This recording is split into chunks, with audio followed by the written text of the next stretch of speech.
Unless... Oh, I see now.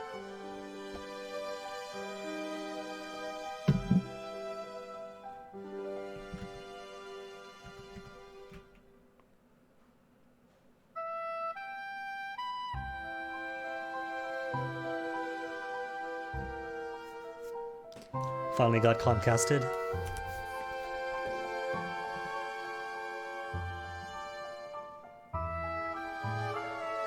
Kilobytes per second is still good.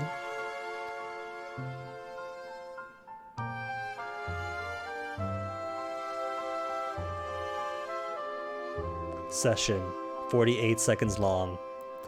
Well then.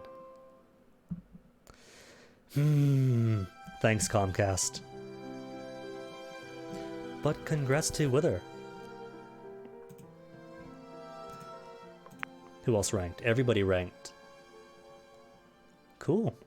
Not a single death despite the boosts. Wait, zeros? Oh, right. Because of the disconnect. It didn't count. Sorry, Wither. It counts for us at least.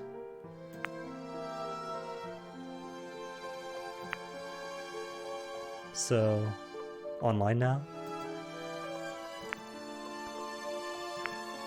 Yep, back online.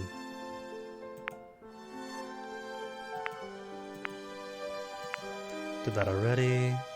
Mountain Pass sounds familiar. Have we done Tumble? Haven't done Tumble yet. Hey, Koyos.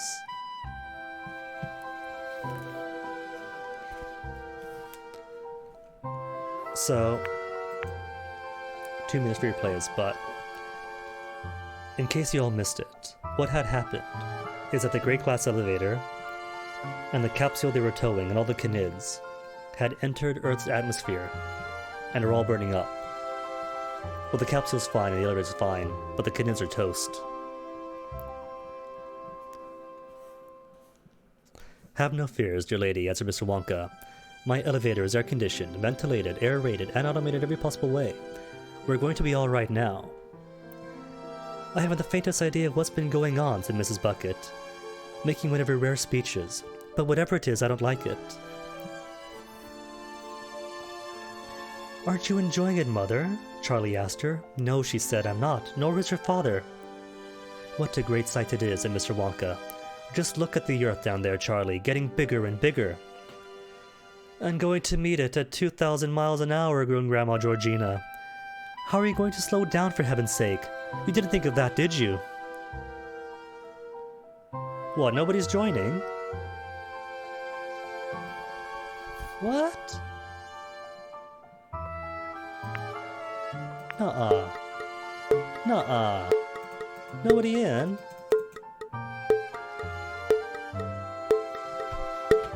Really? Fine, main menu. Confirm. We're on, right? I'm here. I was in clearly, settings.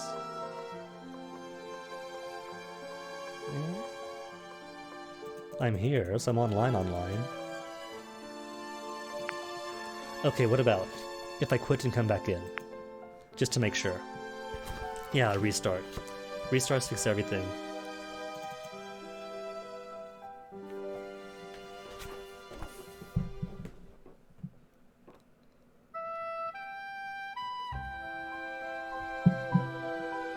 Thank you, game.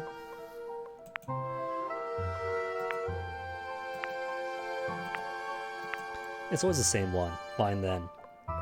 What have we not done? Buckshot? Oh no, not Buckshot. Castle Siege. Don't think we've done Castle Siege yet.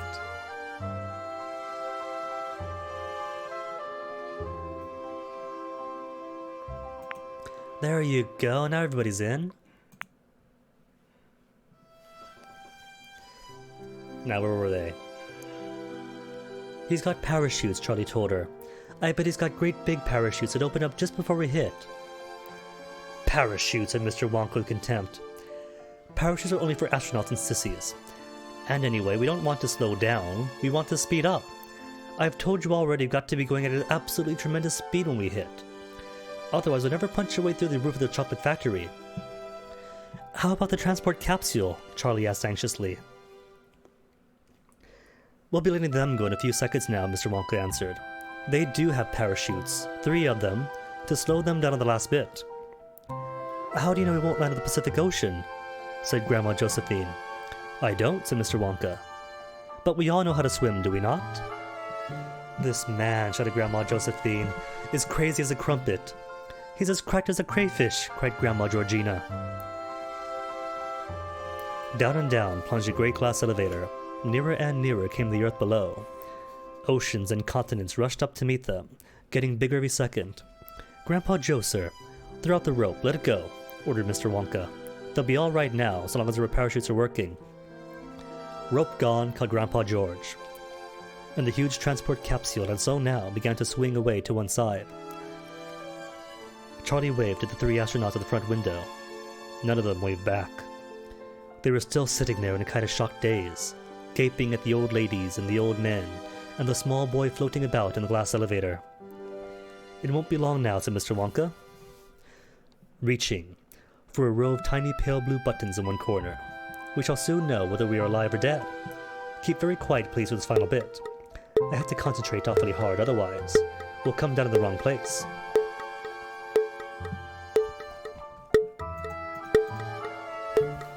They plunged into a thick bank of cloud, and for 10 seconds they could see nothing. When they came out of the cloud, the transport capsule had disappeared, and the earth was very close, and there was only the great spread of land beneath them with mountains and forests and fields and trees. Then, a small town. There it is, shouted Mr. Wonka. My chocolate factory, my beloved chocolate factory. This far through the book. You mean Charlie's Chocolate Factory, said Grandpa Joe. No, that's a different book. Yes, that's right, said Mr. Wonka, addressing Charlie. I clean forgotten. I do apologize to you, my dear boy. Of course it's yours. And here we go. Through the glass roof of the elevator, Charlie caught a quick glimpse of the huge red roof and the tall chimneys of the giant factory. They were plunging straight down to it. Hold your breath, said Mr. Wonka. Hold your nose, fasten your seatbelts, and say your prayers. We're going through the roof. Fire wave, oh that.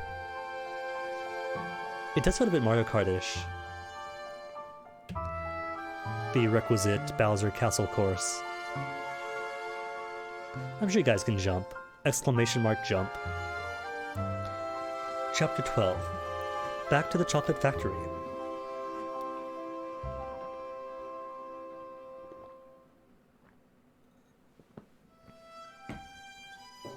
Crash!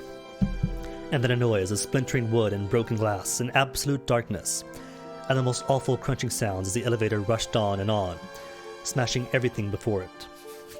All at once, the crashing noises stopped and the ride became smoother, and the elevator seemed to be traveling on guides or rails, twisting and turning like a roller coaster. And when the lights came on, Charlie suddenly realized that for the last few seconds, he hadn't been floating at all. He had been sitting normally on the floor. Mr. Wonka was on the floor too, and so was Grandpa Joe, and Mrs. Bucket, and also the big bed. As for Grandma Josephine, Grandma Georgina, and Grandpa George, they must have fallen right back onto the bed because they were now all 3 on top of it and scrambling to get on the blanket. We're through, yelled Mr. Wonka. We've done it, we're in. Grandpa Joe grabbed him by the hand and said, Well done, sir, how splendid, what a magnificent job. Who won? Monday won. Surprisingly. Where in the world are we now? Said Mrs. Bucket. We're back, Mother, said Charlie. We're in the chocolate factory. I'm very glad to hear it, said Mrs. Bucket. But didn't we come rather a long way around? We had to, said Mr. Wonka, to avoid the traffic. I have never met a man, said Grandma Georgina, who talks with so much absolute nonsense. A little nonsense now and then is relished by the wisest men, Mr. Wonka said. Why don't you pay some attention to where this crazy elevator's going, shouted Grandma Josephine, and stop fiddling around. A little fiddling around will stop you going up the sprout, said Mr. Wonka. What did I tell you, cried Grandma Georgina. He's round the twist. He's bogged as a beetle. He's dotty as a dingbat. He's rats in the roof. I want to go home. Dead? Don't say dead. Dead scares me. Okay, bitrate's still stable. And that's everybody. All the ones who survived. Wither and I sadly went down together. Monday, Koyos, Angel, Robbie, congrats to you all.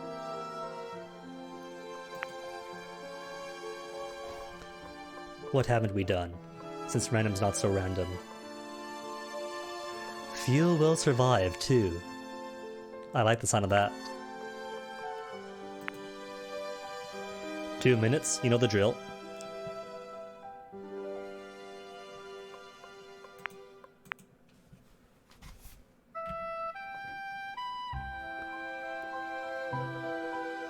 Too late, said Mr. Wonka, we're here. The elevator stopped. The doors opened, and Charlie found himself looking out once again at the great chocolate room with the chocolate river, and the chocolate waterfall where everything was eatable, the trees, the leaves, the grass, the pebbles, even the rocks. And there to meet them were hundreds and hundreds of tiny Oompa-Loompas, all waving and cheering. It was a sight that took one's breath away. Even Grandma Georgina was stunned into silence for a few seconds. But not for long. Who in the world are all those peculiar little men, she said. Aww, they look downright cute in the illustrations. They're Oompa-Loompas, Charlie told her. They're wonderful, you'll love them. Shh, said Grandpa Joe. Listen, Charlie, the drums are starting up. They're going to sing. Alleluia, sang the Oompa-Loompas. Oh, alleluia and hooray. Our Willy Wonka's back today. We thought you'd never make it home. We need let us all alone. We need to have to face some frightful creatures up in space. We even thought we'd heard the crunch of something eating you for lunch. All right, shouted Mr. Wonka, laughing and raising both hands. Thank you for your welcome. Will some of you please help get this bed out of here? 50 Oompa-Loompas ran forward and pushed the bed with the 3 old ones in it out of the elevator. Mr. and Mrs. Bucket, both looking completely overwhelmed by it all, followed the bed out. Now, said Mr. Wonka, addressing Grandpa George, Grandpa Georgina, and Grandma Josephine. Up you hop out of bed and let's get cracking. I'm sure you'll all want to lend a hand running the factory. Who, us? Said Grandma Josephine. Yes, you, said Mr. Wonka. You must be joking, said Grandma Georgina. I never joke, said Mr. Wonka. One day I'll figure out how to make a track automatically. Oh, now I can move. I don't want to move though, I want automatic tracking. So I can be lazy. I never joke, said Mr. Wonka. Now just you listen to me, sir, said old Grandpa George, sitting up straight in bed. You've got us into quite enough troubles and trumbles for one day. I've got you out a lot of them too, said Mr. Wonka proudly. And I'm going to get you out of that bed as well. You see if I don't. Chapter 13. How Wonkavite was invented.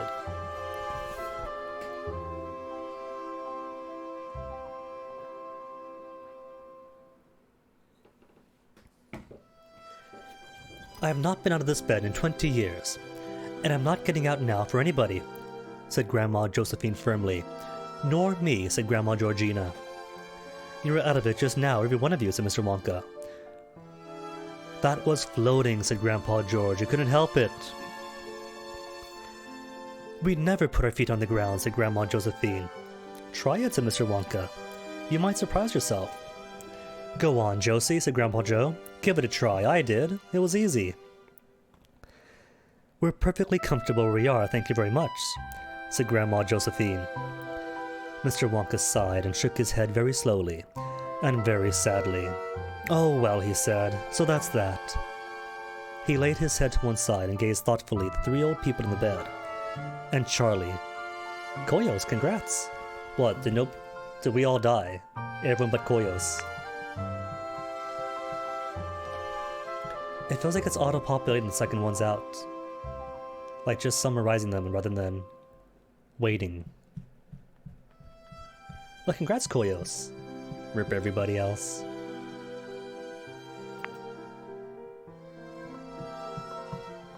At the very least, we all have energy. No clue what that does. Express delivery. Might as well. Give it a peek, see what's up.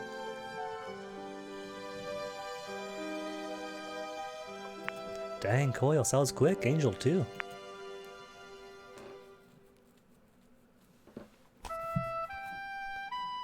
You fell the bucket. Really?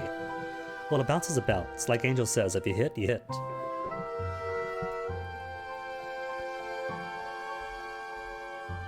He laid his head on one side and gazed thoughtfully at the three old people in bed. And Charlie, watching him closely, saw those bright little eyes of his begin to spark and twinkle once again.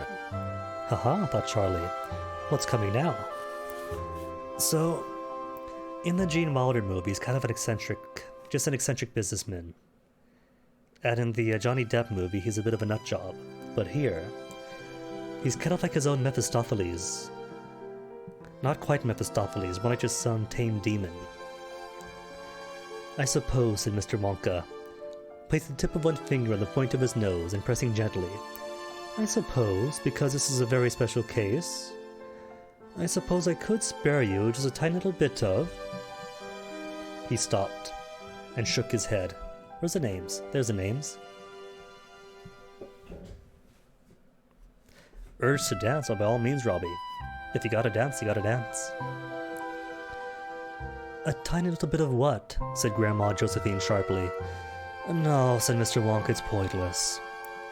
You seem to have decided to stay in your beds whatever happens. And anyway, this stuff is much too precious to waste. I'm sorry I mentioned it.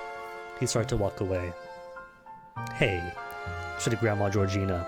You can't begin something and not go on with it. What's too precious to waste? Mr. Wonka stopped. Slowly, he turned around. He looked long and hard at the three old people in the bed. They looked back at him, waiting. He kept silent a little longer, allowing their curiosity to grow. The Oompa Loompas stood absolutely still behind him, watching. What's this thing you're talking about? Said Grandma Georgina. Get on with it, for heaven's sake, said Grandma Josephine. Very well, Mr. Wonka said at last. I'll tell you. And listen carefully, because this could change your whole lives. It could even change you. I don't want to be changed, shouted Grandma Georgina. May I go on, madam? Thank you. Not long ago, I was fooling about in my inventing room, stirring stuff around and mixing things up the way I do every afternoon at 4 o'clock, when suddenly, I thought I made something that seemed very unusual. This thing I had made kept changing colors. Looked at it. And now and again it gave a little jump. It actually jumped into the air, as though it were alive. What have we here? I cried as I rushed quickly to the testing room, and gave some to the Oompa Loompas who were on duty at the time. The results were immediate. It was flabbergasting. It was unbelievable. It was also rather unfortunate. What happened? Said Grandma Georgina, sitting up. What indeed? Said Mr. Wonka. Answer her question, said Grandma Josephine. What happened to the Oompa Loompa? Ah, said Mr. Wonka, yes, well. There's no point in crying over spilled milk, is there? I realized, you see, that I had stumbled upon a new and tremendously powerful vitamin.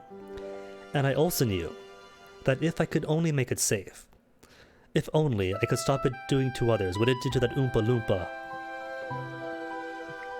What did it do to that Oompa Loompa? Said Grandma Georgina sternly. The older I get, the deafer I become, said Mr. Wonka. Do please raise your voice a trifle next time. Thank you so much. Now then, I simply had to find a way of making this stuff safe, so that people could take it without... Without what? Snapped Grandma Georgina. Without a leg to stand on, said Mr. Wonka. So I rolled my sleeves and set to work once more in the inventing room. I mixed and I mixed. I must have tried just about every mixture under the moon. By the way, there's a little hole in the wall of the inventing room which connects directly with the testing room next door. So I was able, to all the time, to keep passing stuff through for the testing to whichever brave volunteer happened to be on duty. Well, the first few weeks were pretty depressing, and we won't talk about them. Let me tell you instead what happened on the 132nd day of my labors. That morning, I had changed the mixture drastically, and this time, the little pill I produced at the end of it all was not so nearly so active or alive as the others had been. It kept changing colors, yes, but only from lemon yellow to blue, then black to yellow again. And when I placed it on the palm of my hand, it didn't jump about like a grasshopper. It only quivered, and then ever so slightly. I ran to the hole in the wall that led to the testing room. A very old Oompa Loompa was on duty that morning. He was bald, wrinkled, toothless old fellow. He was in a wheelchair. He had been in the wheelchair for at least 15 years. Koyos wins again, followed by Monday, Robbie, moi, Angel, Wither. The whole gang survives.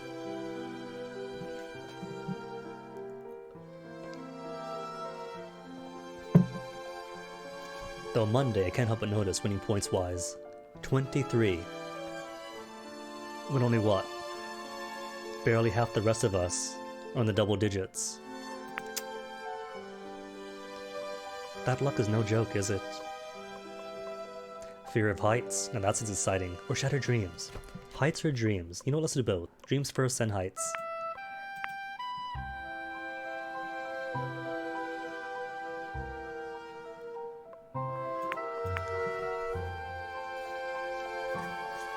Wheelchair, 15 years. This is test number 132, I said. Chalk it up on the board. I handed him the pill. He looked at it nervously. I couldn't blame him for being a bit jittery after what happened to the other 131 volunteers. What had happened to them? Shouted Grandma Georgina. Why don't you answer the questions that's getting around on two wheels? Who knows whatever arose, said Mr. Wonka. So this brave old Oompa Loompa took the pill and, with the help of a little water, he gulped it down. And then, suddenly, the most amazing thing happened. Before my very eyes, queer little changes began to take place in the way he looked. A moment earlier, he had been practically bald, with just a fringe of snowy white hair on the sides and the back of his head. But now, the fringe of white hair was turning gold, and all over the top of his head, new gold hair was beginning to sprout like grass. In less than half a minute, he had grown a splendid new crop of golden long hair. At the same time, many of the wrinkles started disappearing from his face, not all of them, but about half, enough to make him a good deal younger. And all this must have given him a nice tickly feeling because he started grinning at me, then laughing, and as he stood up, he opened his mouth. I saw the strangest sight of all. Teeth were growing, up from the root of those old toothless gums, good white teeth, and they were coming up so fast, I could actually see them getting bigger and bigger. I was too flabbergasted to speak. I just stood there with my head poking through the hole in the wall, staring at the little Oompa Loompa. I saw him slowly lifting himself out of his wheelchair. He tested his legs on the ground. He stood up. He walked a few paces. Then he looked up at me, and his face was bright. His eyes were huge, and bright as two stars. Look at me, he said softly. I'm walking. It's a miracle. Wonkavite, I said. The great rejuvenator. It makes you young again. How old do you feel now?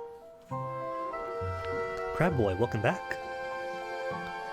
He thought carefully about this question, then said, I feel almost exactly how I felt when I was 50 years old. How old were you just now before you took the Wonkavite? I asked him. 70 last birthday, he answered. That means, I said, it has made you 20 years younger. It has, he cried, delighted. I feel as frisky as a frog hopper. Not frisky enough, I told him. 50 is still pretty old. Let's see if I can't help you a bit more. Stay right where you are, I'll be back in a twink.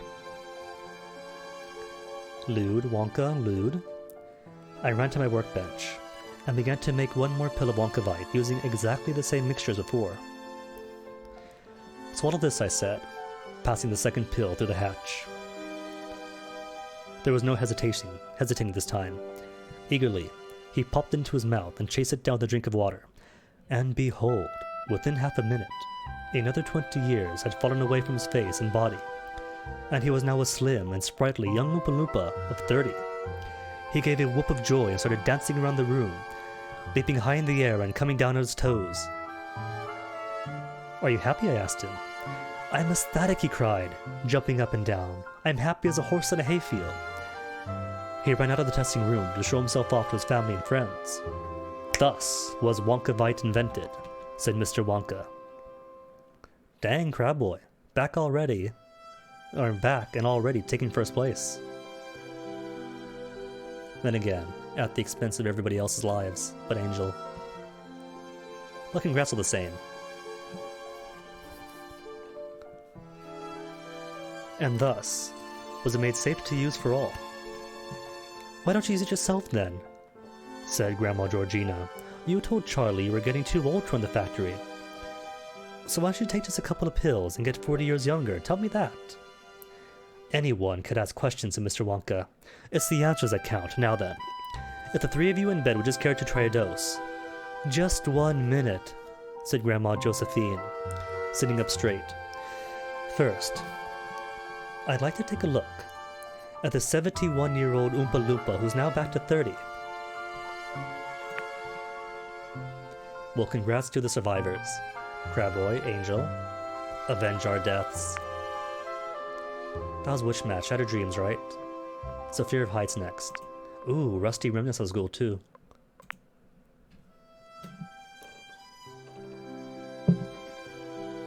Koyos' Reign, have you seen Monday's points? Koyos was the answer. Join, then 2 minutes. Mr. Wonka flicked his fingers. A tiny Oompa Loompa, looking young and perky, ran forward of the crowd and did a marvelous little dance in front of the 3 old people in the big bed. 2 weeks ago, he was 70 years old and in a wheelchair, Mr. Wonka said proudly. And look at him now. The drums, Charlie, said Grandpa Joe. Listen. They're starting up again. Far away, down on the bank of the chocolate river, Charlie could see the Oompa Loompa band striking up once more. There were 20 Oompa Loompas in a band, each with an enormous drum twice as tall as himself, and they were beating a slow, mysterious rhythm that soon had all the other 100 of Oompa Loompas swinging and swaying from side to side in a kind of trance. They then began to chant. If you are old and have the shakes, if all your bones are full of aches, if you can hardly walk at all, if living drives you up the wall, if you're a grump and full of spite, if you're a human parasite, then what you need is Wonkavite. Your eyes will shine, your hair will grow, your face and skin will start to glow, your rotten teeth will all drop out, and in their place new teeth will sprout. Those rolls of fat around your hips will vanish, and your wrinkled lips will get so soft and rosy pink that all the boys will smile and wink, and whisper secretly that this is just a girl they want to kiss. But wait, for that is not the most important thing of which to boast. Good looks you'll have, we've told you so, but looks aren't everything you know. Each pill as well to you will give an extra 20 years to live. So come old friends and do what's right. Let's make your lives as bright as bright. Let's take a dose of this delight, this heavenly magic dynamite. You can't go wrong, you must go right. It's Willy Wonka's Wonkavite. Chapter 14. Recipe for Wonkavite.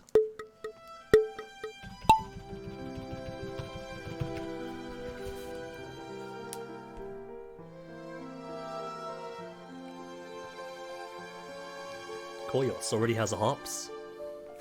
Gotta grab that momentum. Here it is, cried Mr. Wonka, standing at the end of the bed, and holding high in one hand the little bottle. The most valuable bottle of pills in the world, and that, by the way, he said, giving Grandma Georgina a saucy glance, is why I haven't taken any myself. They're far too valuable to waste on me. He held the bottle to the bed. The 3 old ones sat up and stretched their scrawny necks, trying to catch a glimpse of the pills inside. Charlie and Grandpa Joe also came forward to look. So did Mr. and Mrs. Bucket.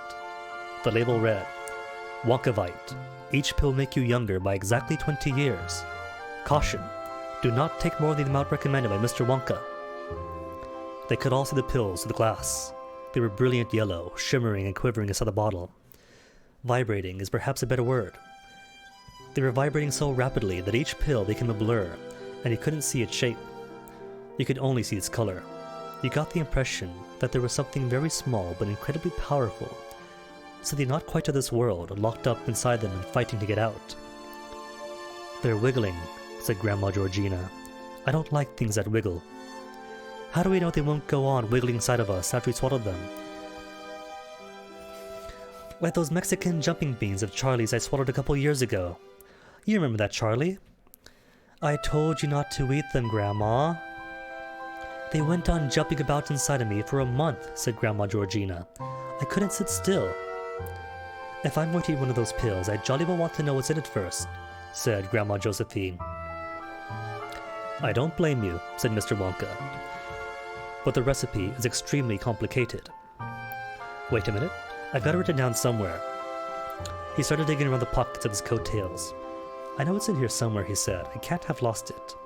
I keep all my most valuable and important things in these pockets. The trouble is, there's such a lot of them. He started emptying the pockets and placed the contents on the bed. A homemade catapult, a yo-yo, a trick fried egg made of rubber, a slice of salami, a tooth with a filling in it, a stink bomb, a packet of itching powder. It must be here, it must. Was this before or after Doctor Who with a similar gag? He kept muttering, I put it away so carefully. Hey, Robbie, congrats on the win. And myself, Coils, Angel Candy. Crab Boy did not finish. That's alright, Crab Boy, you got one win already. Can't be too greedy. What else sounds cool? Robotic roadway, maybe.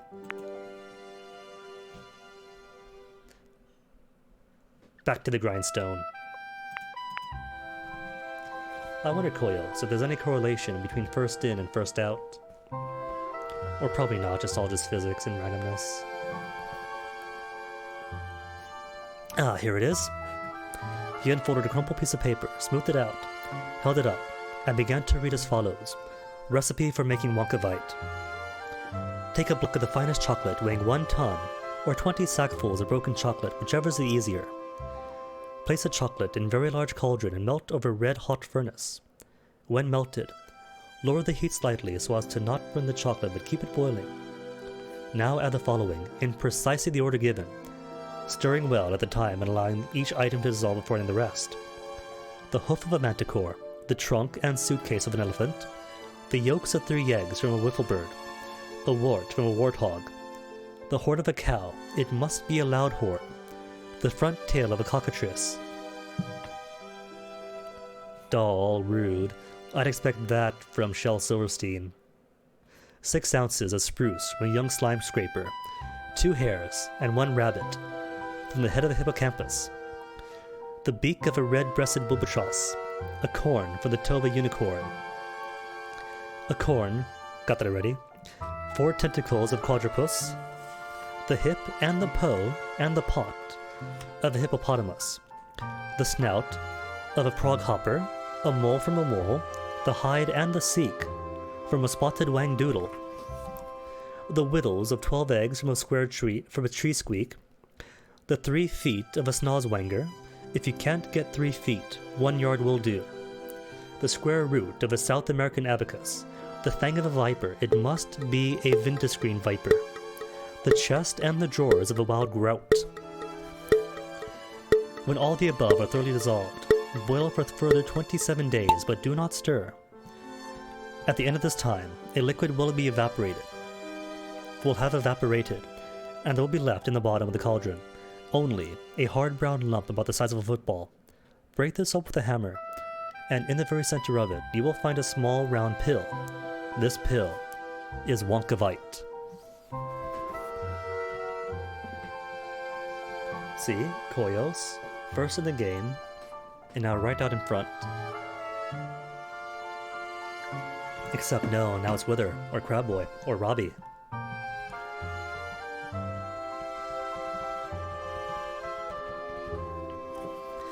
Chapter 15.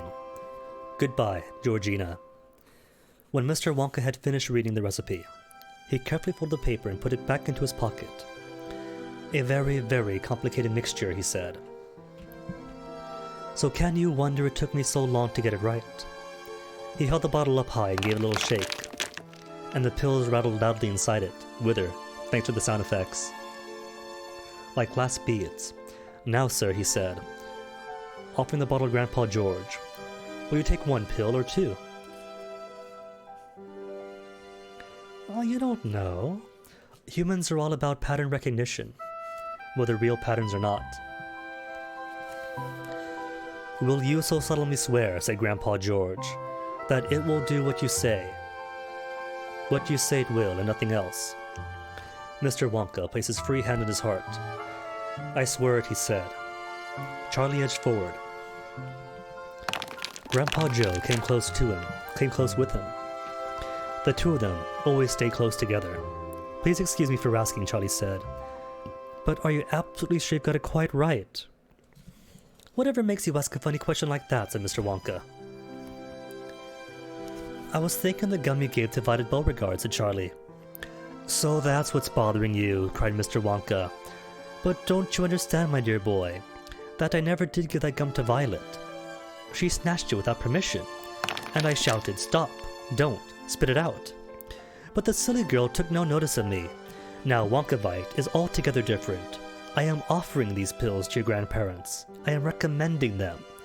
And when taken according to my instructions, they are safe as sugar candy. Wither, congratulations. And myself, rip everybody else.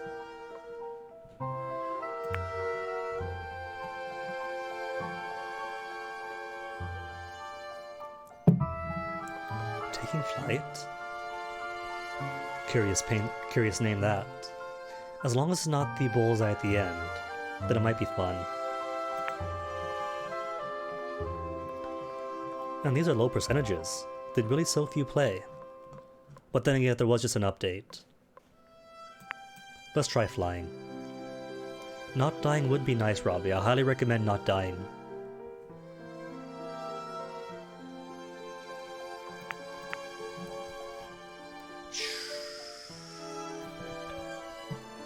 Of course they are, cried Mr. Bucket. What are you waiting for, all of you? An extraordinary change had come over Mr. Bucket since he had entered the chocolate room. Normally, he was a pretty timid sort of person, a lifetime devoted to screwing caps onto tops of toothpaste tubes at a toothpaste factory had turned him into a rather shy and quiet man. But the sight of the marvelous chocolate factory made his spirits soar. What is more, this business of the pill seemed to have given him a terrific kick. Listen, he cried, going up to the edge of the bed. Mr. Wonka's offering you new life. Grab it while you can. It's a delicious sensation, Mr. Wonka said, and it's very quick. You lose a year a second. Exactly 1 year falls away from you every second that it goes by. He stepped forward and placed a bottle of pills gently in the middle of the bed. So here you are, my dears, he said. Help yourselves. Come on, cried all the Oompa Loompas together. Come on, old friends, and do what's right. Come make your lives as bright. Just take a dose of this delight, this heavenly magically dynamite. You can't go wrong, you must go right. It's Willy Wonka's Wonkavite. This was all too much for the old people in the bed. All three of them made a dive for the bottle. 6 scrawny hands shot out and started scrabbling to get a hold of it. Grandma Georgina got it. She gave a grunt of triumph and unscrewed the cap and tipped all the little brilliant yellow pills onto the blanket on her lap. She cupped her hands round them, so the others couldn't reach out and snatch them. All right, she shouted excitedly, counting them quickly. There's 12 pills here. That's 6 for me, and 3 for each of you. Wait, 20 years each. 6 times 20, that's no good. Grandma Georgina unmushed like 121 years old. Hey, that's not fair, shrilled Grandma Josephine. It's 4 for each of us. 4 for each is right, cried Grandpa George. Come on, Georgina, hand over my share. Mr. Wonka shrugged his shoulders and turned his back on them, the noble demon he is. He hated squabbles. He hated it when people got grabby and selfish. He let them fight it out among themselves, he thought, and he walked away. He walked slowly down towards the chocolate waterfall. It was an unhappy truth, he told himself, that nearly all people in the world behave badly when there's something really big is at stake. Money's the thing they fight over the most, but these pills are bigger than money. They could do things for you no amount of money could ever do. Aww. Got such a sad and Toadish Willy Wonka in the Quentin Blake illustrations. He knew plenty of very rich men who would gladly pay that much in order to become 20 years younger. He reached the riverbank below the waterfall, and stood there gazing at the great gush and splash of melted chocolate pouring down. He had hoped the noise of the waterfall would drown the arguing voice of the old grandparents in the bed. But it didn't. Even with his back to them, he couldn't help hearing most of what they were saying. "I got them first," Grandma Georgina was shouting. "So they're mine to share out." "Oh, no, they're not," shrilled Grandma Josephine. "He didn't give them to you. He gave them to all three of us."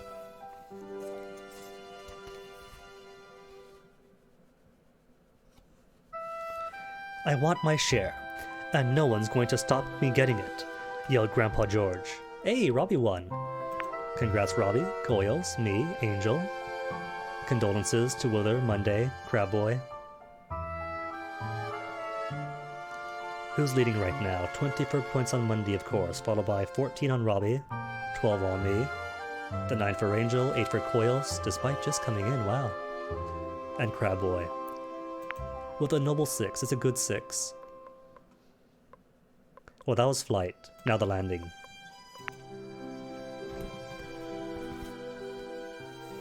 The Raw Lady Plus.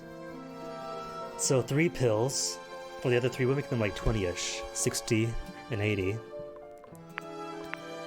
But 4 pills, wait, 6 pills is 120 for Georgina, and that's way too much for her. "I want my share, no one's going to stop me getting it," yelled Grandpa George. "Come on, woman, hand them over." Then came the voice of Grandpa Joe, cutting in sternly through the rabble. "Stop this at once," he ordered, "all 3 of you. You're behaving like savages." "Ouch, Grandpa Joe." "You keep out of this, Joe, and mind your own business," said Grandma Josephine. "Now you be careful, Josie," said Grandpa Joe. "4 is too many for one person anyway." "That's right," said Charlie. "Please, Grandma. Why don't you just take 1 or 2 each, like Mr. Wonka said? And that'll leave some for Grandpa Joe and Mother and Father." "Yes," cried Mr. Bucket. "I'd love one." "Oh, wouldn't it be wonderful," said Mrs. Bucket, "to be 20 years younger, and not a aching feet no more." "Couldn't you spare just 1 for each of us, Mother?" "I'm afraid not," said Grandma Georgina. "These pills are specially reserved for us 3 in bed. Mr. Wonka said so." "I want my share," said Grandpa George. "Come on, Georgina, dish 'em out." "Hey, let me go, you brute," cried Grandma Georgina. "You're hurting me. Ow! All right, all right. I'll share them out if you stop twisting my arm. That's better.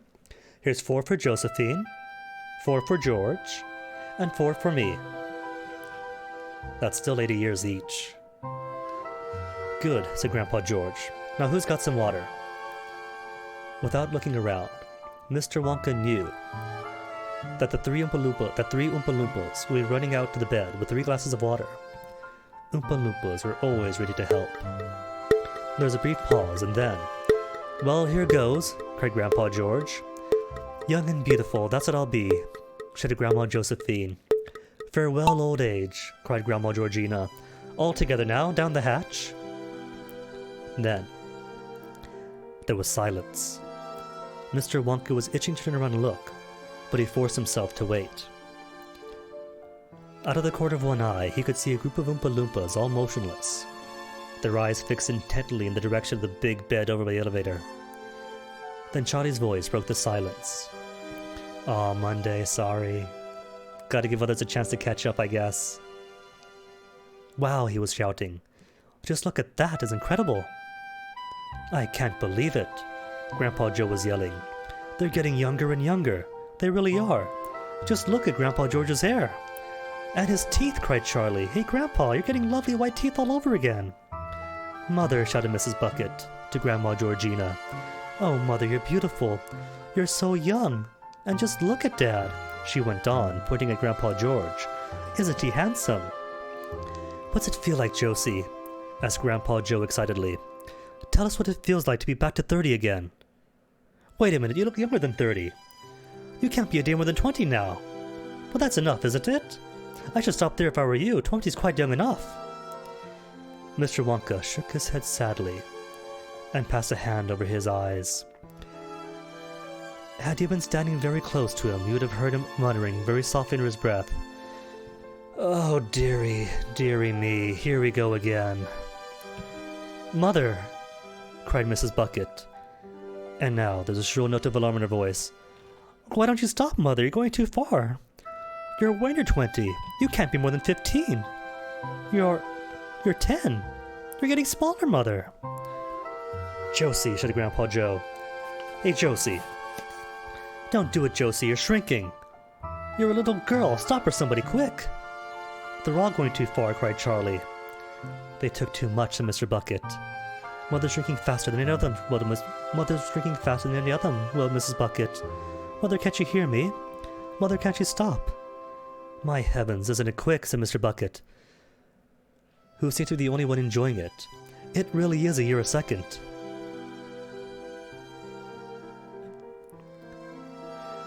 "But they've hardly got more years left," wailed Grandpa Joe.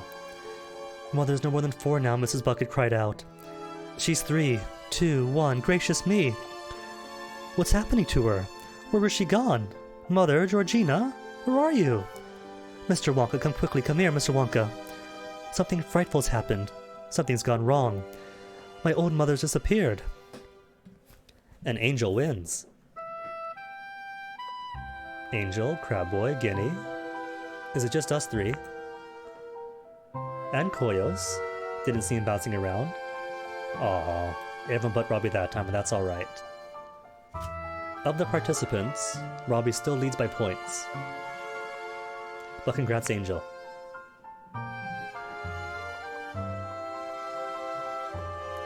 There's a theft involved, oh my. Sorted out. In the, where is it, Royale. Nah, next time, for the next race, for the next break, I mean. Well, you know what, it's only been 47 minutes, but alright. Royale it out. Will I grab a quick break?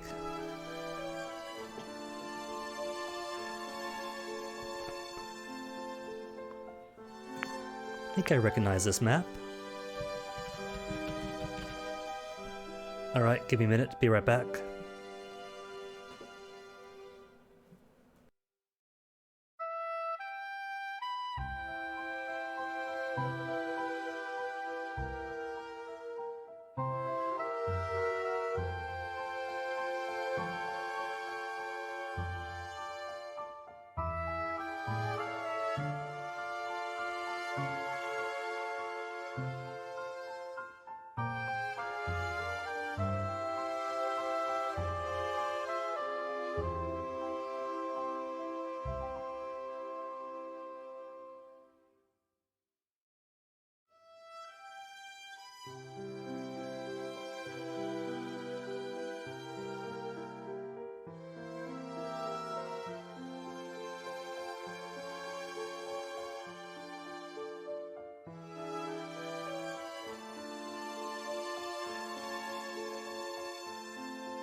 Alright, who's won?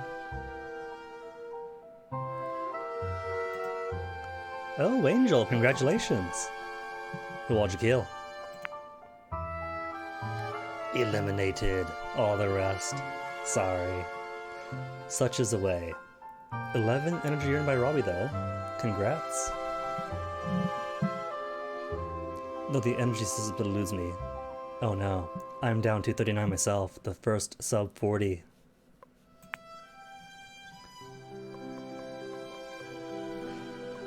Alright, what about Multi-Lane Madness, Twisted Toothpick, House of Pain, Laboratory, did it before already, Lucky Few.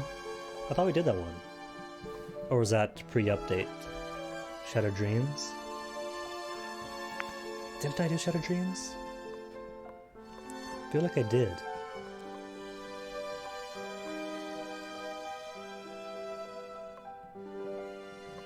Oh well, more dreams then. More shatterings.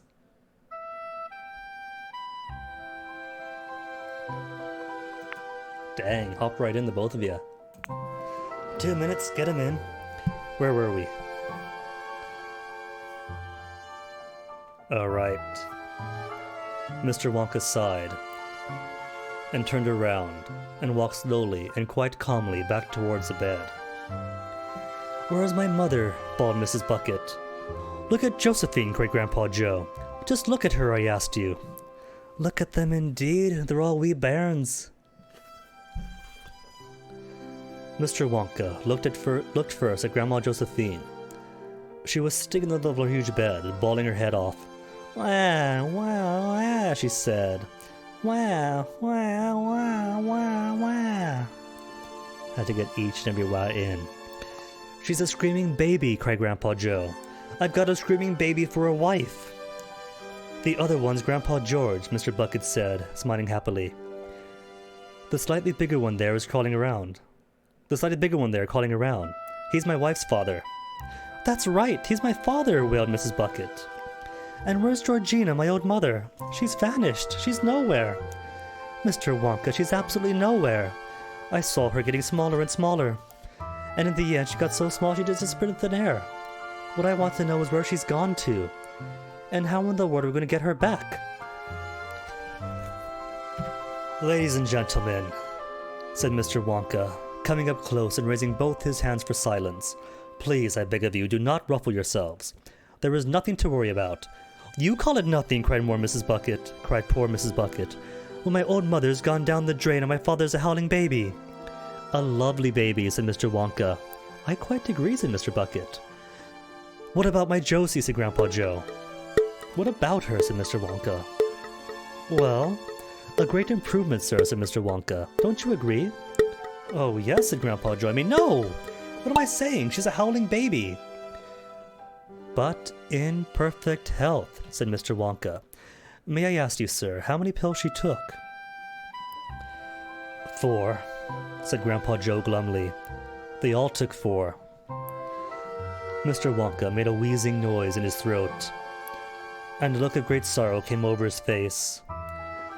Why, oh why, can't people be more sensible, he said sadly. Why don't they listen to me when I tell them something? I explain very carefully beforehand that each pill makes a taker, exactly 20 years younger. So if Grandma Josephine took 4 of them, she automatically became younger by 4 times 20, which is... Wait a minute now. 4 2s are 8, add a naught, 180. So she automatically became younger by 80 years. How old, sir, was your wife, if I may ask, before this happened? She was 80 last birthday, Grandpa Joe answered. She was 80 in 3 months. There you are then, cried Mr. Wonka, flashing a happy smile. The Wonkavite worked perfectly. She's now precisely 3 months old, and a plumper, rosier infant I never set eyes on. Nor me, said Mr. Bucket. She'd win a prize in any baby competition. First prize, said Mr. Wonka. Cheer up, Grandpa, said Charlie, taking the old man's hand in his. Don't be sad. She's a beautiful baby. Madam, said Mr. Wonka, turning to Mrs. Bucket. How old, may I ask, was Grandpa George, her father?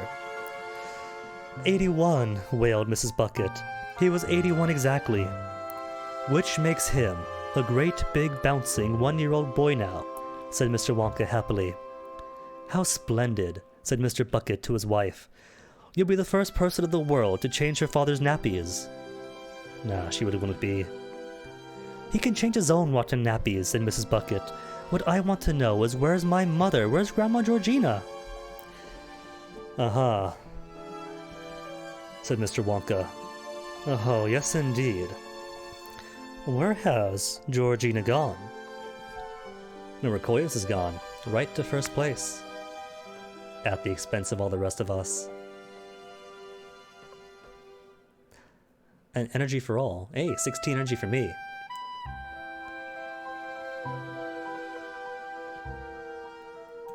Okay, so... that was dreams, right? Shattered dreams. How about rust?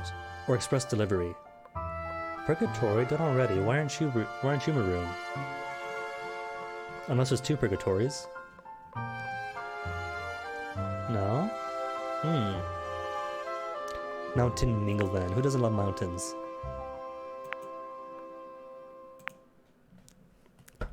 Two minutes. Know the drill.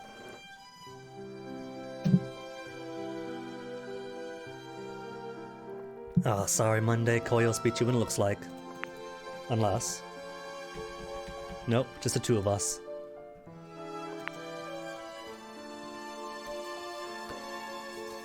How old, please, was the lady in question?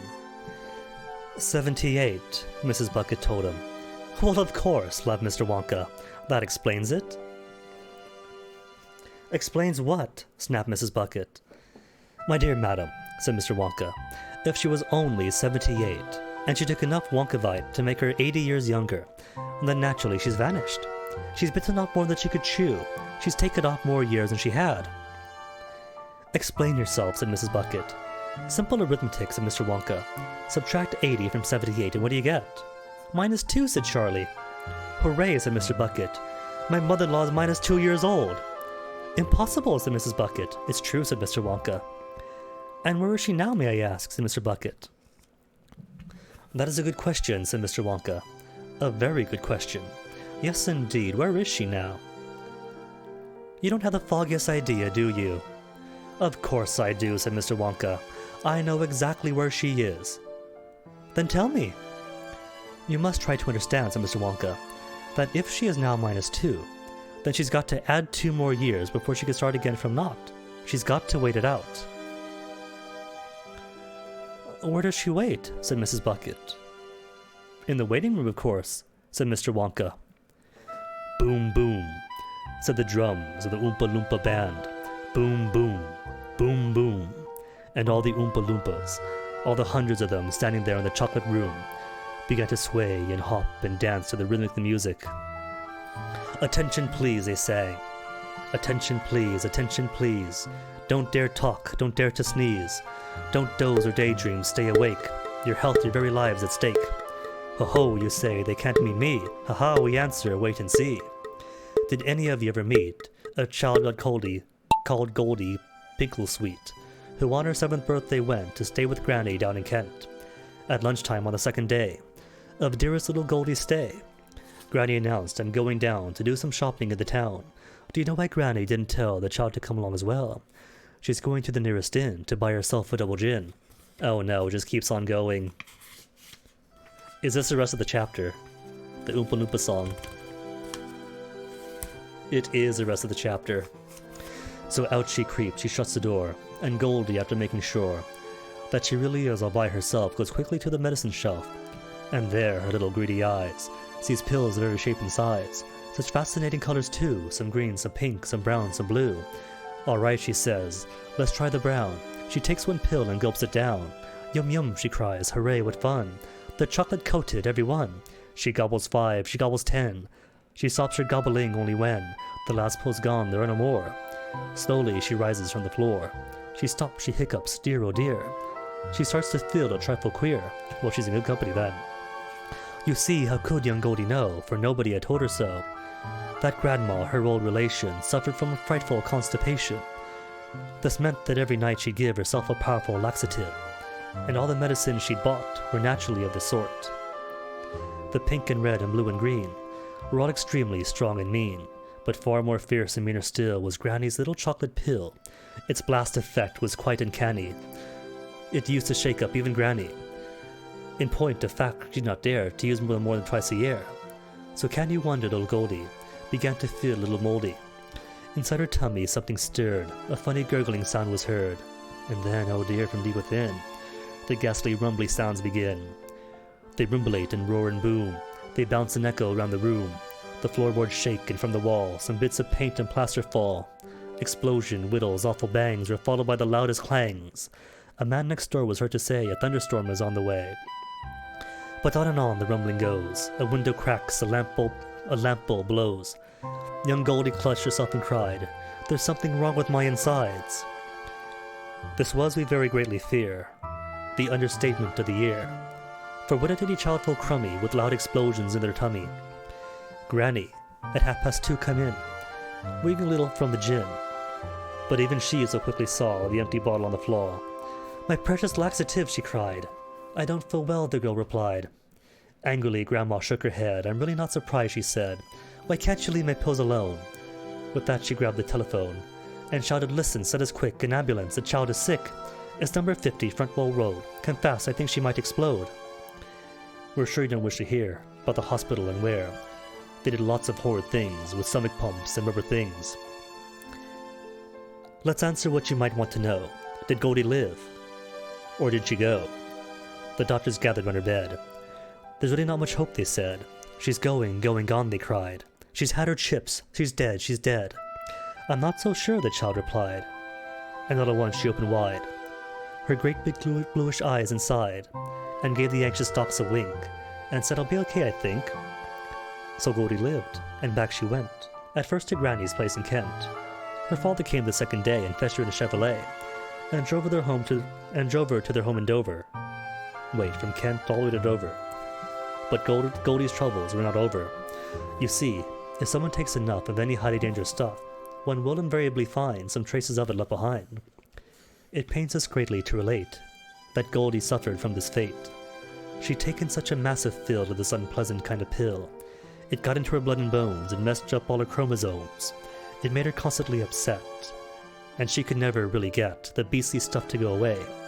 And so the girl was forced to stay for 7 hours every day within this everlasting gloom of what we call the ladies' room. After all, the WC is not the gayest place to be. So now, before it is too late, take heed of Goldie's dreadful fate. And seriously, all jokes apart, do promise us across your heart that you will never help yourself to medicine from the medicine shelf. Like I said, hey, I won! Book for kids, so it gets weird.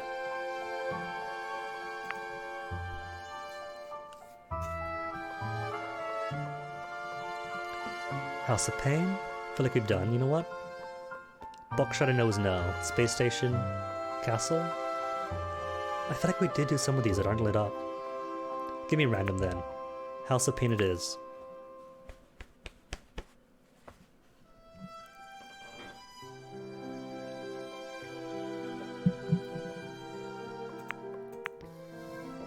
Two minutes. Chapter 16, Vidawonk and Minus Land. "It's up to you, Charlie, my boy," said Mr. Wonka. "It's your factory. Shall we let your Grandma Georgina wait it out for the next 2 years? Or shall we try to bring her back right now? You don't really mean you might be able to bring her back, cried Charlie. There's no harm in trying, is there? If that's the way you want it. Oh, yes, of course I do. For Mother's sake especially. Can't you see how sad she is? Mrs. Bucket was sitting on the edge of the big bed, dabbing her eyes with a hanky. My poor old Mom, she kept saying. She's -2 and I won't see her again for months and months and months, if ever at all. Behind her, Grandpa Joe, with the help of an Oompa Loompa, was feeding his 3-month-old wife, Grandma Josephine, from a bottle. Alongside them, Mr. Bucket was spooning something called Wonka's Scudge-Mallow baby food into 1-year-old Grandpa George's mouth, but mostly all over his chin and chest. Big deal, he was muttering angrily. What a lousy, rotten this is. They tell me I'm going to the chocolate factory to have a good time, and I finish up being a mother to my father-in-law. Everything's under control, Charlie, says Mr. Wonka, surveying the room. They're doing fine. They don't need us here. Come along. We're off to hunt for Grandma. He caught Charlie by the arm and went dancing towards the open door of the great glass elevator. Hurry up, my dear boy, hurry up, he cried. We've got to hustle if we're going to get there before. Before what, Mr. Wonka? Well, 4 chapters within 2 hours. Max.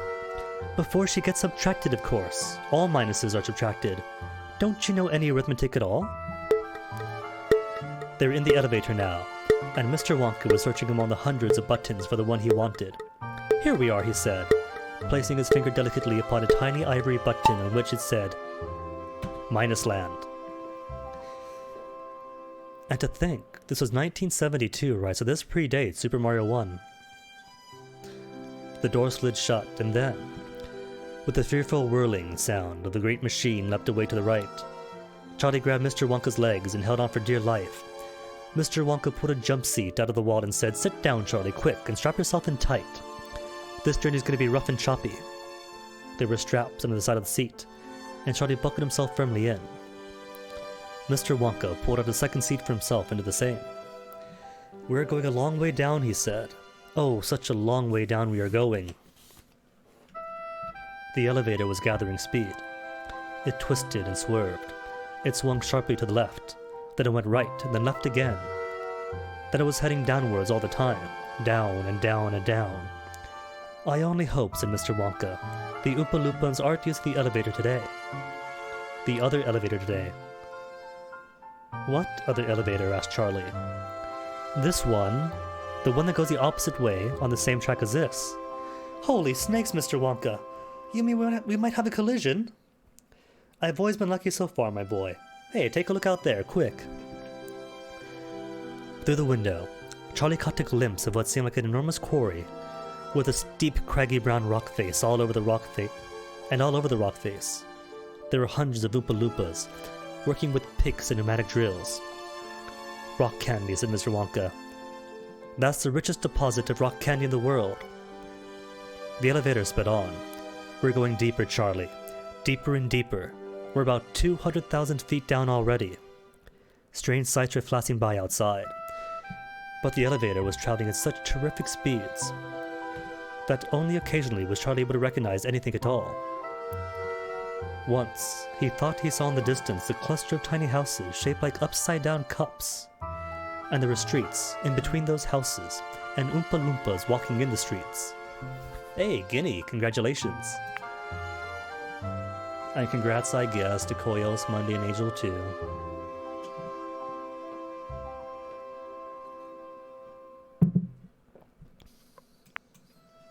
Who's next? Marble Hill. Fitting. Hill it is.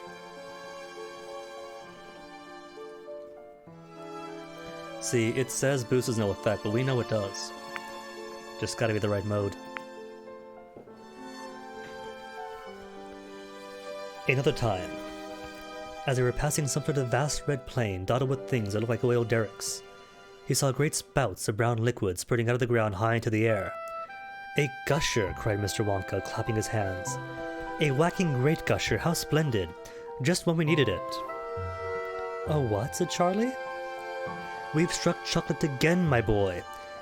That'll be a rich new field. Oh, what a beautiful gusher. Just look at it go. On they roared, heading downwards more steeply than ever now, and hundreds, literally hundreds of astonishing sights kept flashing by outside. There were giant cogwheels turning and mixers mixing and bubbles bubbling and vast orchards of toffee apple trees and lakes the size of football grounds, filled with blues and golds and green liquids, and everywhere there were Oompa Loompas. You realize, said Mr. Wonka, that what you saw earlier on when you went around the factory with all the naughty little children was only a tiny quarter of the establishment. It goes down for miles and miles. And as soon as possible, I shall show you all the way around and slowly and properly. But that'll take 3 weeks. Right now, we have other things to think about, and I have important things to tell you. Listen carefully to me, Charlie. I must talk fast, for we'll be there in a couple of minutes. I suppose you guessed, Mr. Wonka went on, what happened to all those Oompa Loompas at the testing room when I was experimenting with the Wonkabite. Of course he did. They disappeared and became minuses, just like your Grandma Georgina. The recipe was miles too strong. One of them actually became minus 87. Imagine that. You mean he's got to wait 87 years before he can come back? Charlie asked. That's what kept bugging me, my boy. After all, one can't allow one's best friends to wait around all his miserable minuses for 87 years. And get subtracted as well, said Charlie. That would be frightful. Oh, of course it would, Charlie. So what did I do? Willy Wonka, I said to myself. If you could invent Wonkabite to make people younger, then surely to goodness you could also invent something else to make people older. Aha, cried Charlie. I see what you're getting at. So you could turn the minuses quickly back into pluses, and bring them back home again. Precisely, my dear boy. You're in Monday. Play. Played. Precisely. Always supposing, of course, that I could find out where the minuses had gone to. The elevator plunged on, diving steeply towards the center of the earth. All was blackness outside now. There was nothing to be seen. So once again, Mr. Wonka went on, I rolled up my sleeves and set to work. Once again, I squeezed my brain, searching for the new recipe. I had to create age, to make people old. Old, older, oldest. Ha-ha! I cried, for now the ideas are beginning to form. What is the oldest living thing in the world? What lives longer than anything else? A tree, Charlie said. Right you are, Charlie. But what kind of tree? Not the Douglas fir, not the oak, not the cedar. No, no, my boy. It is a tree called the bristlecone pine that grows upon the slopes of Wheeler Park in Nevada, USA. You can find bristlecone pines in Wheeler Park today that are over 4,000 years old. That is a fact, Charlie. And it's true. Ask any dendrochronologist you like. And look that up with the dictionary to get home, will you please? Now we know it. Everyone knows dendrochronology, that's basic. So that started me off.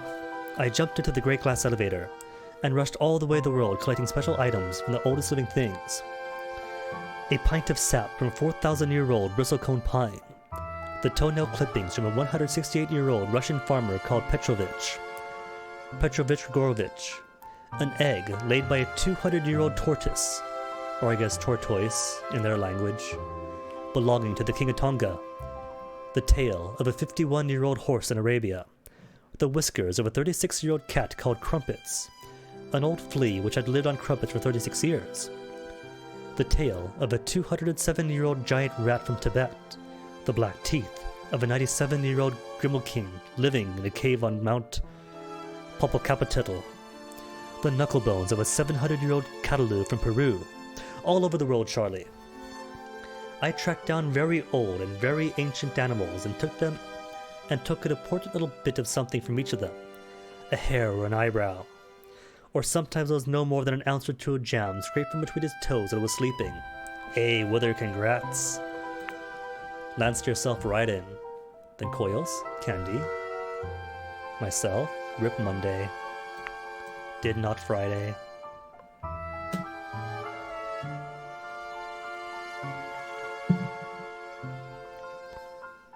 What's next? Temple of Steve again. Well, the temple's fun, why not? Give Steve a go. Give him the old heyo.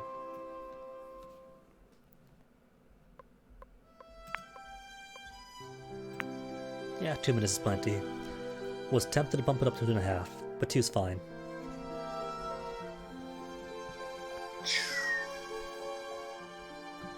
I tracked down the whistle pig, the bobolink, the scrock, the polyfrog, the giant curlicue, the stinging slug, and the venomous squircle, who can spit poison right into your eye from 50 yards away.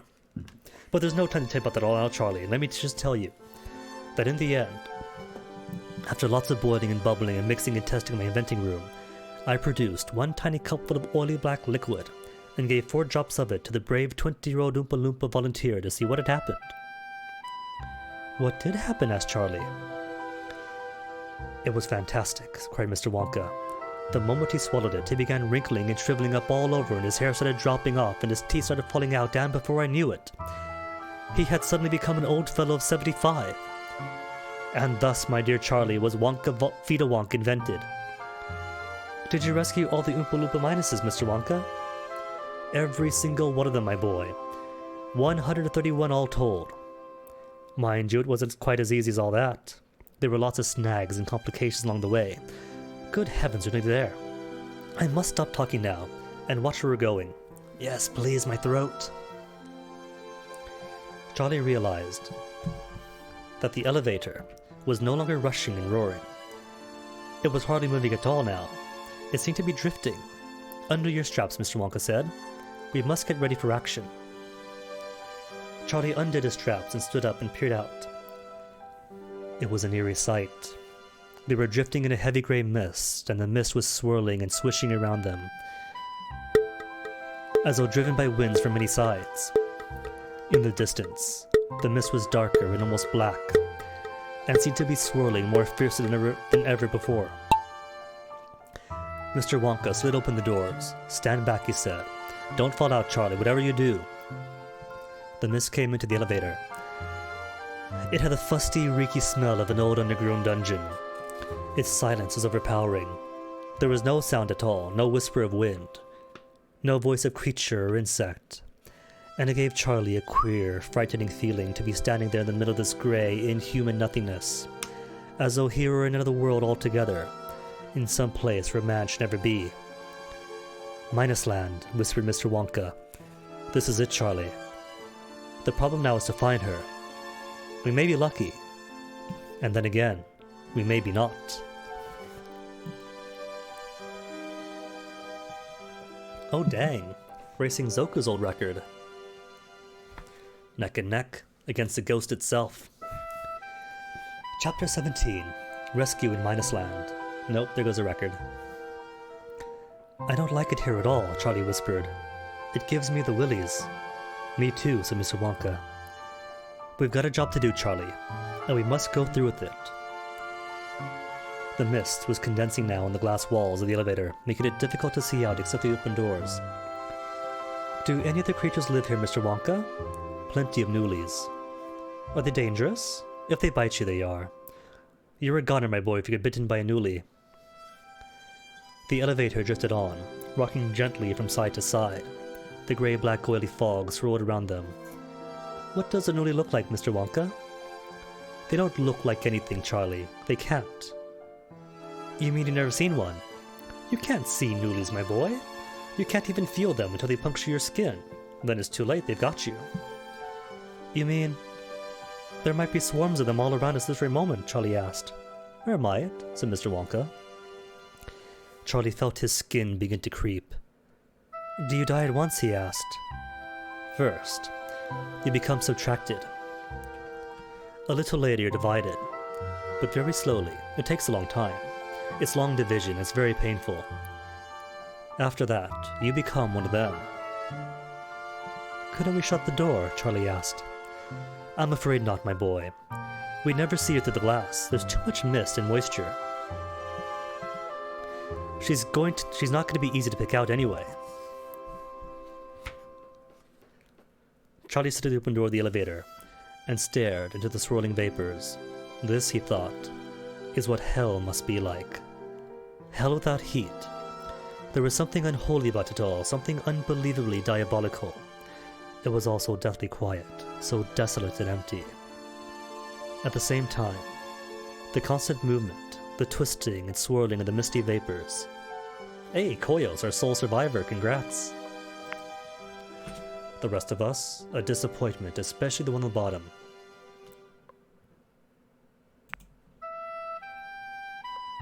Last to first, well, a win's a win. And all it took was all of our lives.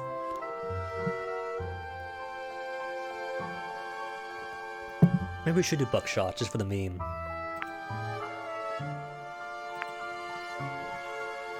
Then doesn't matter who's first. What was I? Vapors, powerful force, evil, malignant. Charlie felt a jab on his arm. He jumped. He almost jumped out of the elevator. Sorry, said Mr. Wonka. It was only me. Oh, Charlie gasped. For a second I thought, I know what you thought, Charlie. And by the way, I'm awfully glad you're here with me. How was it to come here alone as I did as I had to many times? I wouldn't, said Charlie. There she is, said Mr. Wonka, pointing. No, she isn't, oh dear. I could have sworn I saw her for a moment right over there on the edge of the dark patch. Keep watching, Charlie. There, said Charlie, look over there, look. Where, said Mr. Wonka? Point to her, Charlie. She's... gone again. She sort of faded away, Charlie said. They stood at the open doors of the elevator, peering into the swirly gray vapors. Swirly gray vapors. There, quick, right there, Charlie cried. Can't you see her? Yes, Charlie, see her. I'm moving up close now. Mr. Wonka reached behind him and began touching a number of buttons. Grandma, Charlie cried out. We've come to get you, Grandma.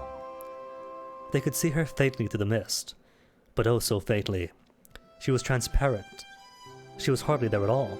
She was no more than a shadow. They could see her face and just the faintest outline of her body, swathed in a sort of gown.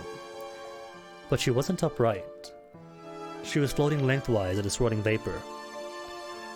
Why is she lying down? Charlie whispered. Because she's a minus, Charlie. Surely you know what a minus looks like. Like that. Mr. Wonka drew a horizontal line of the air with his finger. The elevator glided close. The ghostly shadow of Grandma Georgina's face was no more than a yard away now. Charlie reached out to the door to touch her, but there was nothing there to touch. His hand went right through her skin. Grandma, he gasped. She began to drift away. Stand back, ordered Mr. Wonka. And suddenly, from some secret place inside his coattails, he whisked out a spray gun. It was one of those old-fashioned things people used for spraying fly spray around the room before aerosols came along. He aimed the spray gun straight at the shadows of Grandma Georgina and pumped the handle once, twice, 3 times.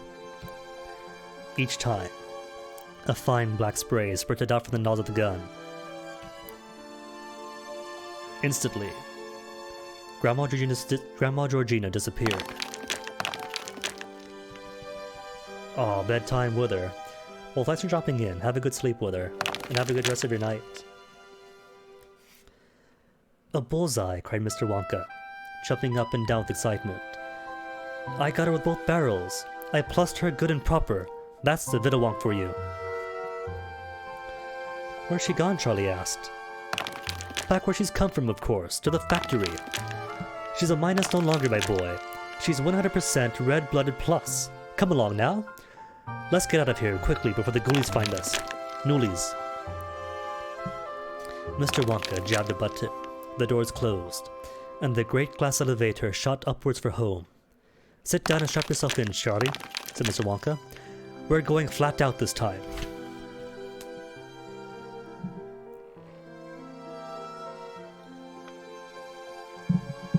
Is that the old record? Koyo speeding not just me, but old me. Quickly, Koyos, quickly. Don't gotta get all the Mentos. Or not. Leave it to me then. Not old me though. The elevator roared and rocketed up towards the surface of the earth. Mr. Wonka and Charlie sat side by side on the little jump seats, strapped in tight. Mr. Wonka started tucking the spray gun back into the enormous pocket somewhere in the coattails. It's such a pity one has to use a clumsy old thing like this, he said. But there's simply no other way of doing things. Ideally, of course, one would measure out exactly the right number of drops into the teaspoon and feed it carefully into the mouth. But it's impossible to feed anything into a minus. It's like trying to feed one's own shadow. That's why I've got to use a spray gun. Spray him all over, my boy. That's the only way. It worked fine though, didn't it? Charlie said. Oh, it worked all right, Charlie. It worked beautifully. All I'm saying is, there's bound to be some slight overdose. I don't quite know what you mean, Mr. Wonka. Ah, the noble demon again. Gives the humans, the greedy humans, the opportunity. They overtake it, become minus. He gives a fix. And now she's gonna what, push 90? Koyos absolutely did beat the old record. Well done, you.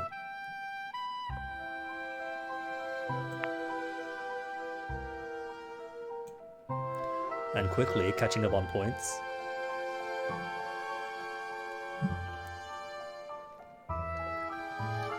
For that, you get something special, Koyos. You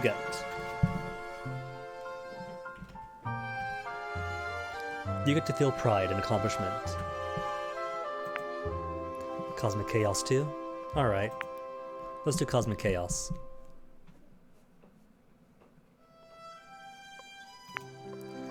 Think I'll give 2.5 minutes this time.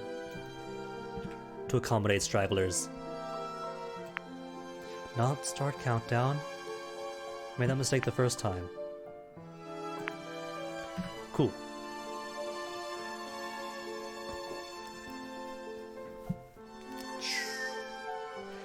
My dear boy, if it only takes 4 drops of Vitawonk to turn a young Oompa Loompa into an old man. Mr. Wonka lifted his hands and let them fall limply to his lap. You mean, Grandma may have got too much? Asked Charlie, turning slightly pale. I'm afraid that's putting it rather mildly, said Mr. Wonka. But why'd you give her such a lot then? Said Charlie, getting more and more worried. Why did you spray her 3 times? She must have gotten pints and pints of it. Revenge! No.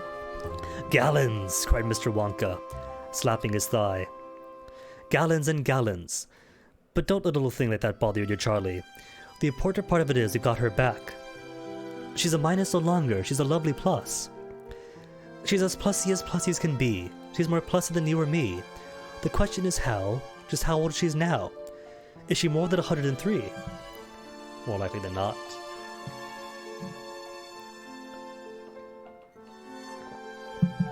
Chapter 18. The oldest person in the world. Sad to say though, this chapter included means only 3 are left in the whole book. We've only got that much left. And the back bits are all about like ads for more Roald Dahl books.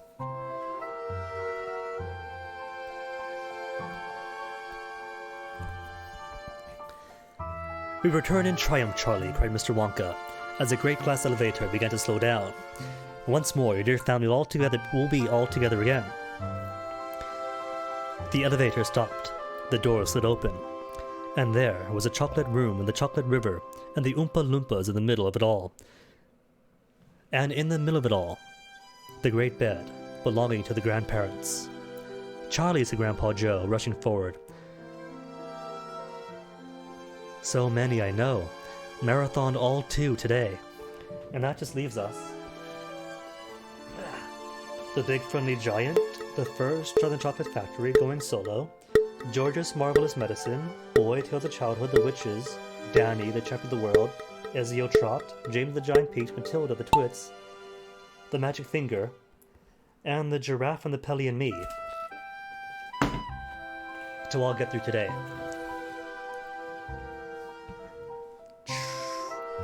Thank heavens you're back. Charlie hugged him. Then he hugged his mother and his father. Is she here? He said. Grandma Georgina. Nobody answered. Nobody did anything except Grandpa Joe, who pointed to the bed. He pointed, but he didn't look where he was pointing. None of them looked at the bed except Charlie. He walked past them. He walked past them all to get a better view, and he saw at one end the two babies, Grandma Josephine and Grandpa George, both tucked in and sleeping peacefully. At the other end.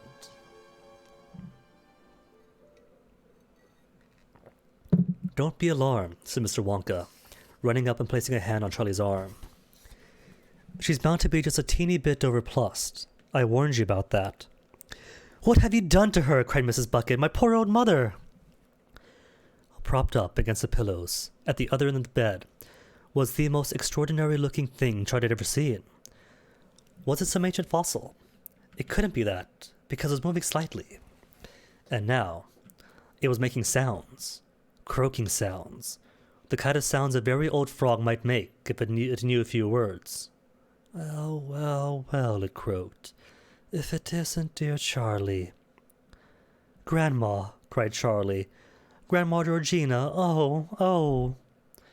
Her tiny face was like a pickled walnut. There were such masses of creases and wrinkles that the mouth and eyes and even the nose were sunken and almost out of sight. Her hair was pure white, and her hands, which were just resting on top of the blanket, were just little lumps of wrinkly skin.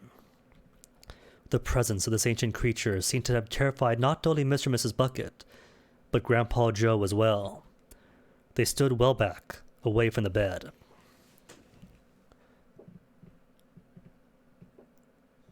Mr. Wonka, on the other hand, was as happy as ever. "My dear lady," he cried, advancing to the edge of the bed and clasping one of those tiny wrinkled hands in both of his. "Welcome home. And how are you feeling on this bright, glorious day?" "Not bad," croaked Grandma Georgina. "Not too bad at all, considering my age." "Guinea, congrats. Way to hustle. 2 more points for me. Gonna push into those 20s.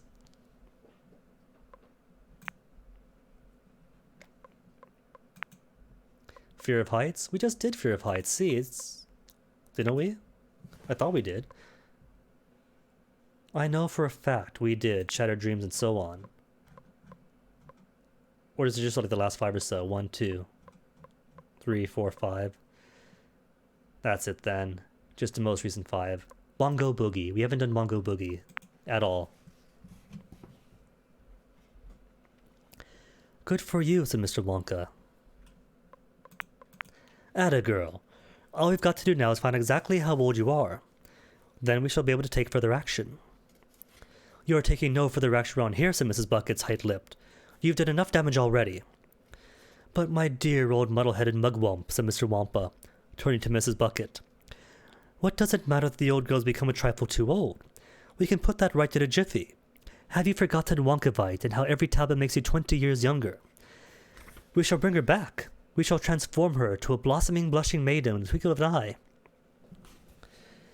"What good is that, when her husband's not even out in snappies yet?" wailed Mrs. Bucket, pointing a finger at the one-eyed Grandpa George, so carefully sleeping. "Madam," said Mr. Wonka, "let us do one thing at a time. I forbid you to give her that beastly Wonkavite," said Mrs. Bucket. "You'll turn her into a minus again, just as sure I'm standing here." "I don't want to be a minus," croaked Grandma Georgina. "If I ever have to go back to that beastly -9 again, the Newlies will nickel me." Wait, she knows about the Newlies? "Fear not," said Mr. Wonka. "This time I myself will supervise the giving of the medicine. I shall personally see to it that you get the correct dosage. But listen very carefully now. I cannot work out how many pills to give you until I know exactly how old you are. That's obvious, isn't it? Wait, where's the music? It was set on loop. That's not loop. That's not loop at all. The disconnecting and the blame. Well, no wonder then.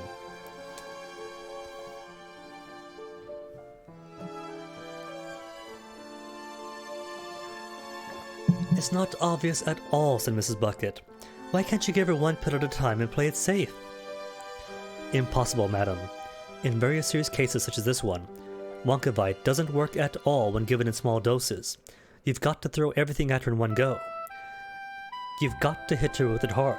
A single pill wouldn't even begin to shift her. She's too far gone for that. It's all or nothing. No, said Mrs. Bucket firmly. Yes, said Mr. Wonka. Dear lady, please listen to me. If you have a very severe headache, and you need 3 aspirins to cure it, it's no good taking only one at a time and waiting 4 hours between each. You'll never cure yourself that way. You've got to gulp them all down in one go. It's the same with Wonkavite. May I proceed? Oh, all right. I suppose you'll have to, said Mrs. Bucket. Good, said Mr. Wonka, giving a little jump and twirling his feet in the air. Now then, how old are you, my dear Grandma Georgina? I don't know, she crowed. I lost count of that years and years ago. Don't you have any idea? Said Mr. Wonka. Of course I don't, gibbered the old woman. Nor would you, for old as I am. Think, said Mr. Wonka, you've got to think. The tiny, old, wrinkled, brown walnut face wrinkled itself up more than ever. The others stood, waiting, the Oompa Loompas enthralled by the sight of this ancient object, were all edging closer and closer to the bed. The 2 babies slept on. Are you, for example, 100, said Mr. Wonka, or 110, or 120? It's no good, she croaked. I never did have a head for numbers. This is a catastrophe, cried Mr. Wonka. If you can't tell me how old you are, I can't help you. I dare not risk an overdose. Guinea again. On a streak. All rip Monday to Monday. Aw, Monday. Don't gotta hold yourself back for us. If you want to use that birthday magic, feel free. Cosmic Chaos 2. Yeah, we could do Cosmic Chaos 2.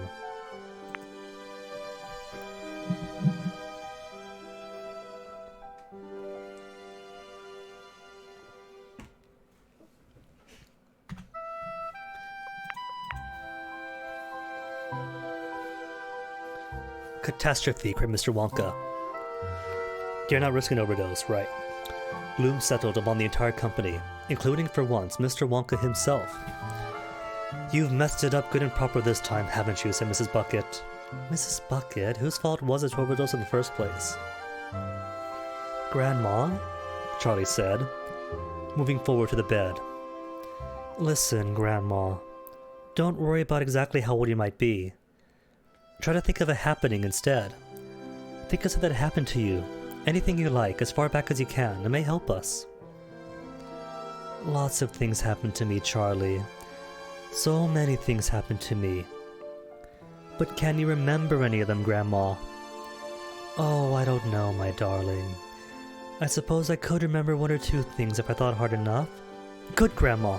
Good, said Charlie eagerly. Now, what is the very earliest thing you can remember in your whole life? Oh, my dear boy. That really would be going back a few years, wouldn't it? When you were little, Grandma, like me. Can't remember anything you did when you were little. The tiny, sunken black eyes glimmered faintly, and a sort of smile touched the corners of the most visible little slit of a mouth. There was a ship, she said. I can remember a ship. I couldn't ever forget that ship. Go on, Grandma. A ship? What sort of ship? Did you sail on her? Of course I sailed on her, my darling. We all sailed on her. Where from? Where to? Charlie went on eagerly. Oh, I couldn't tell you that. I was just a little tiny girl. She lay back on her pillow and closed her eyes. Charlie watched her, waiting for something more. Everybody waited. No one moved. It had a lovely name, that ship. There was something beautiful. Something so beautiful about that name. But of course I couldn't possibly remember it. Charlie, who had been sitting on the edge of the bed, suddenly jumped up. His face was shining with excitement. If I said the name, Grandma, would you remember it then? I might, Charlie, yes. I think I might. The Mayflower, cried Charlie. The old woman's head jerked up off the pillow. That's it, she croaked. You've got it, Charlie, the Mayflower. Such a lovely name. Grandpa, Charlie cut out, dancing with excitement. What year did the Mayflower set sail for America?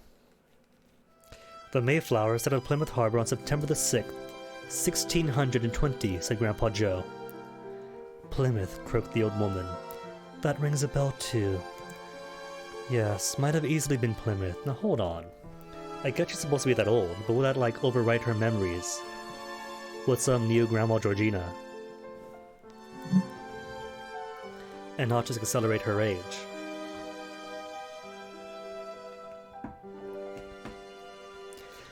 "1620!" cried Charlie. "Oh my heavens above, that means you're... You do it, Grandpa." "Well now," said Grandpa Joe.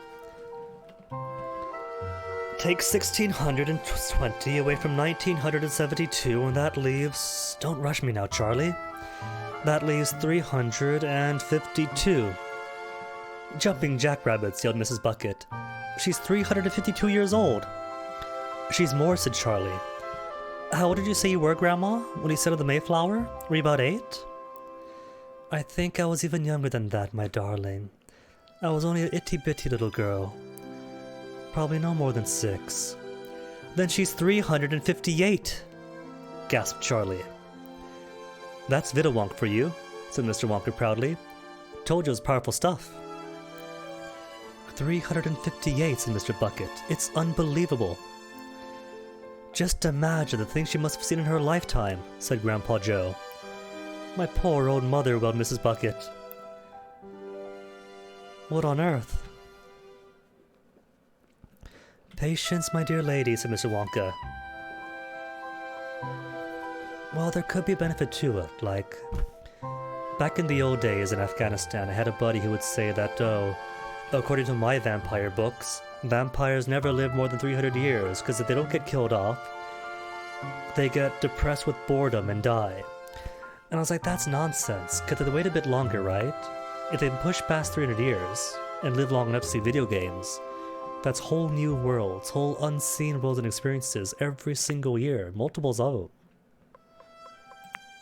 So many new realities to explore.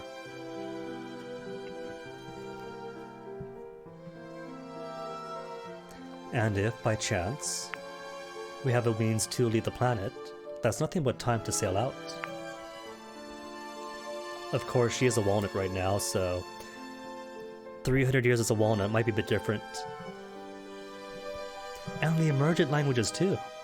Much like speciation, language is going to change over time as well.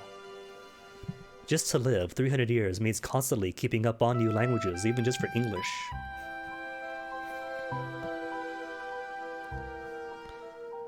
"Patience, my dear lady," said Mr. Wonka.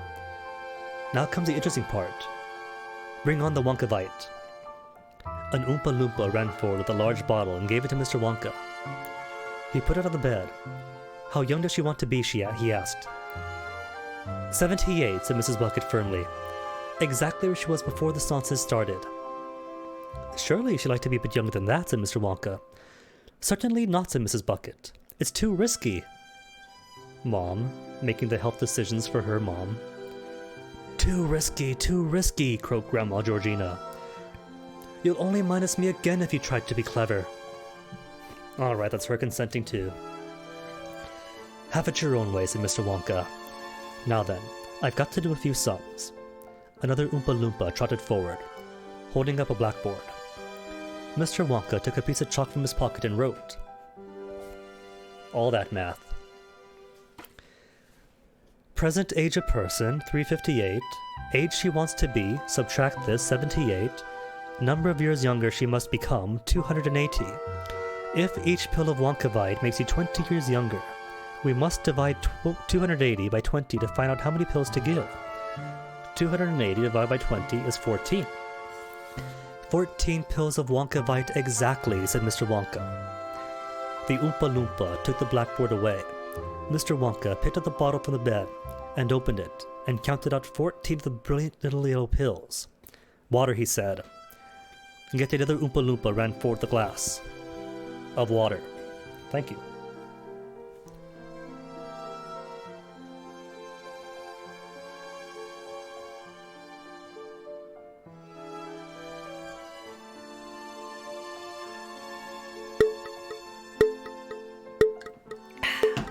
Gunupalupa. The water bubbled and frothed. "Drink it while it's fizzing," he said, holding up the glass to Grandma Georgina's lips, all at one gulp. She drank it. Mr. Wonka sprang back and took a large brass clock from his pocket. "Don't forget," he cried. "It's a year a second. She's got 280 years to lose. That'll take her 4 minutes and 40 seconds. Watch the centuries fall away." The room was so silent, they could hear the ticking of Mr. Wonka's clock. At first, nothing much happened to the ancient person lying on the bed. She closed her eyes and lay back. Now and again, the puckered skin of her face gave a twitch, and her hands jerked up and down. But that was all. 1 minute gone, called Mr. Wonka. "She's 60 years younger." "She looks just the same to me," said Mr. Bucket. "Of course she does," said Mr. Wonka. "What's a mere 60 years when you're over 300 to start with?" Is it not? Oh, the names aren't up. There we go. Confused myself. "Are you all right, Mother?" said Mrs. Bucket anxiously. "Talk to me, Mother." 2 minutes gone, said Mr. Wonka. "She's 120 years younger." And now, definite change began to show in the old one's face. The skin was quivering all over, and some of the deepest wrinkles were becoming less and less deep, the mouth less sunken, the nose more prominent. "Mother!" cried Mrs. Bucket. "Are you all right? Speak to me, Mother, please!" Suddenly, with a suddenness that made everyone jump, the old woman sat upright in bed and shouted, "Did you hear the news? Admiral Nelson has beaten the French at Trafalgar!" "She's going crazy," said Mr. Bucket. "Not at all," said Mr. Wonka. "She's going to the 19th century. 3 minutes gone, said Mr. Wonka. Every second now, she was growing slightly less and less shriveled, becoming more and more lively. It was a marvelous thing to watch. "Gettysburg," she cried. "General Lee is on the run." And after a few seconds later, she let out a great wail of anguish and said, "He's dead! He's dead! He's dead!" "Who's dead?" said Mr. Bucket, craning forward. "Lincoln," she wailed. "There goes the train." "She must have seen it," said Charlie. "She must have been there." "She is there," said Mr. Wonka. "At least she was a few seconds ago." Mental time travel, then. To think. 50-some years, 40-some, 50-some years ago, before it, Mr. Dahl had preceded reading Steiner. Angel, congrats. Who else ranked? Angel and Monday. While Coyles and I sit glumly with our 21 and 24 points, but catching up though, 21 and 24 points to topple Monday's 24. It's not a competition, they're all for fun. Dojo too? Sure.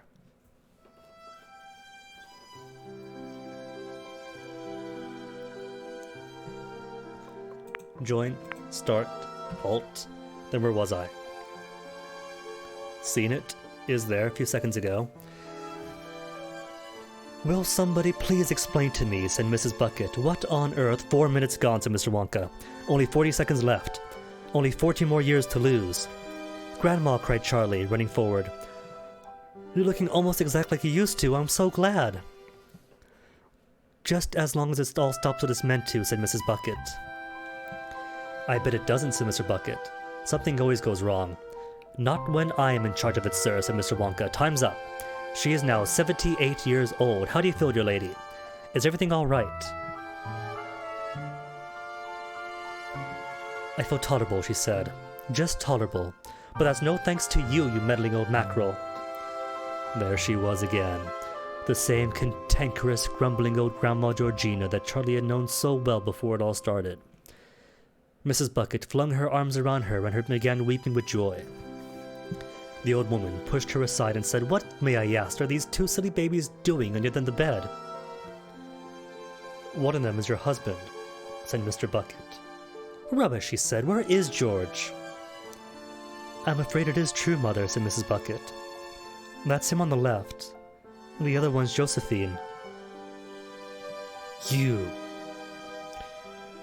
chiseling old cheeseburger," she shouted, pointing a fierce finger at Mr. Wonka.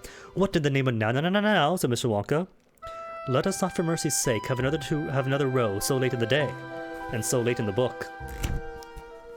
If everyone will keep their hair on, leave this to Charlie and me. We shall have them exactly where they used to be in the flick of a fly's wing."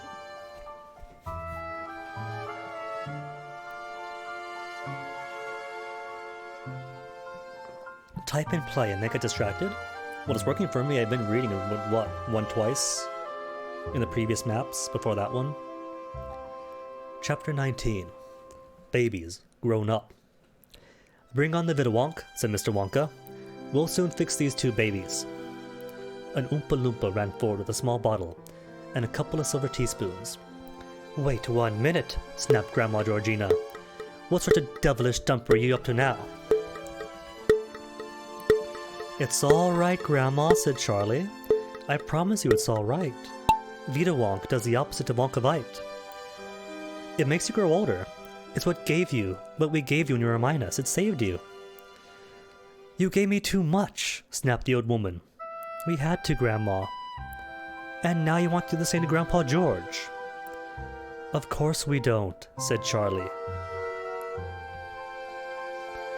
I finished up 358 years old, she went on. What's to stop you making another little mistake and giving him 50 times more than you gave me? That I'd suddenly have a 20,000-year-old caveman in bed beside me. Imagine that! And him with a big knobby club in one hand and dragging me around by the hair with the other. No thank you. Grandma, Charlie said patiently. With you we had to use a spray because you were a minus. You were a ghost. But here, Mr. Wonkakin, don't talk to me about that man, she cried. He's as batty as a bullfrog. No, Grandma, he's not. And here you can measure out exactly right, drop by drop, and feed into their mouths. That's true, isn't it, Mr. Wonka? Charlie, said Mr. Wonka. I can see the factory's going to be in very good hands when I retire. You'll learn very fast. I am so pleased to choose you, my dear boy. So very pleased. Now then, what's the verdict? Do we leave them as babies? Or do we grow them up a bit of wonk? You go ahead, Mr. Wonka, said Grandpa Joe. I'd like you to grow my Josie up, so she's just the same as before, 80 years old.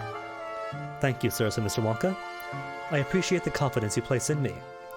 But what about the other one, Grandpa George? Oh, all right then, said Grandma Georgina. But if he ends up a caveman, I don't want him in this bed anymore. That's settled then, said Mr. Wonka. Come along, Charlie. We'll do them both together. You hold one spoon, and I'll hold the other. I shall measure out the 4 drops, and 4 drops only, into each spoon. And I'll weight them up and drop it into the mouths. Which one shall I do, Mr. Wonka? You do Grandma Josephine, the tiny one. I'll do Grandpa George, the 1-year-old one. Here's your spoon. Charlie took the spoon and held it out. Mr. Wonka opened the bottle and dripped 4 drops of oily black liquid into Charlie's spoon. Then, he did the same to his own. He handed the bottle back to the Oompa Loompas. No winner. Oh, that's fantastic. The last time I had that, I was racing by myself. And that doesn't count. A legit no wins, everybody dies. Sweet. And Koyos gets 11 energy, congrats to you. Bit of a bonus for that. But Koyos, good news is you get first place in dying.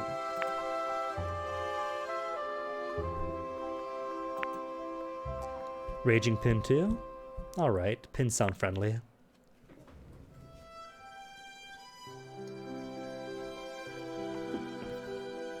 See, totally friendly. Nothing dangerous in this course at all.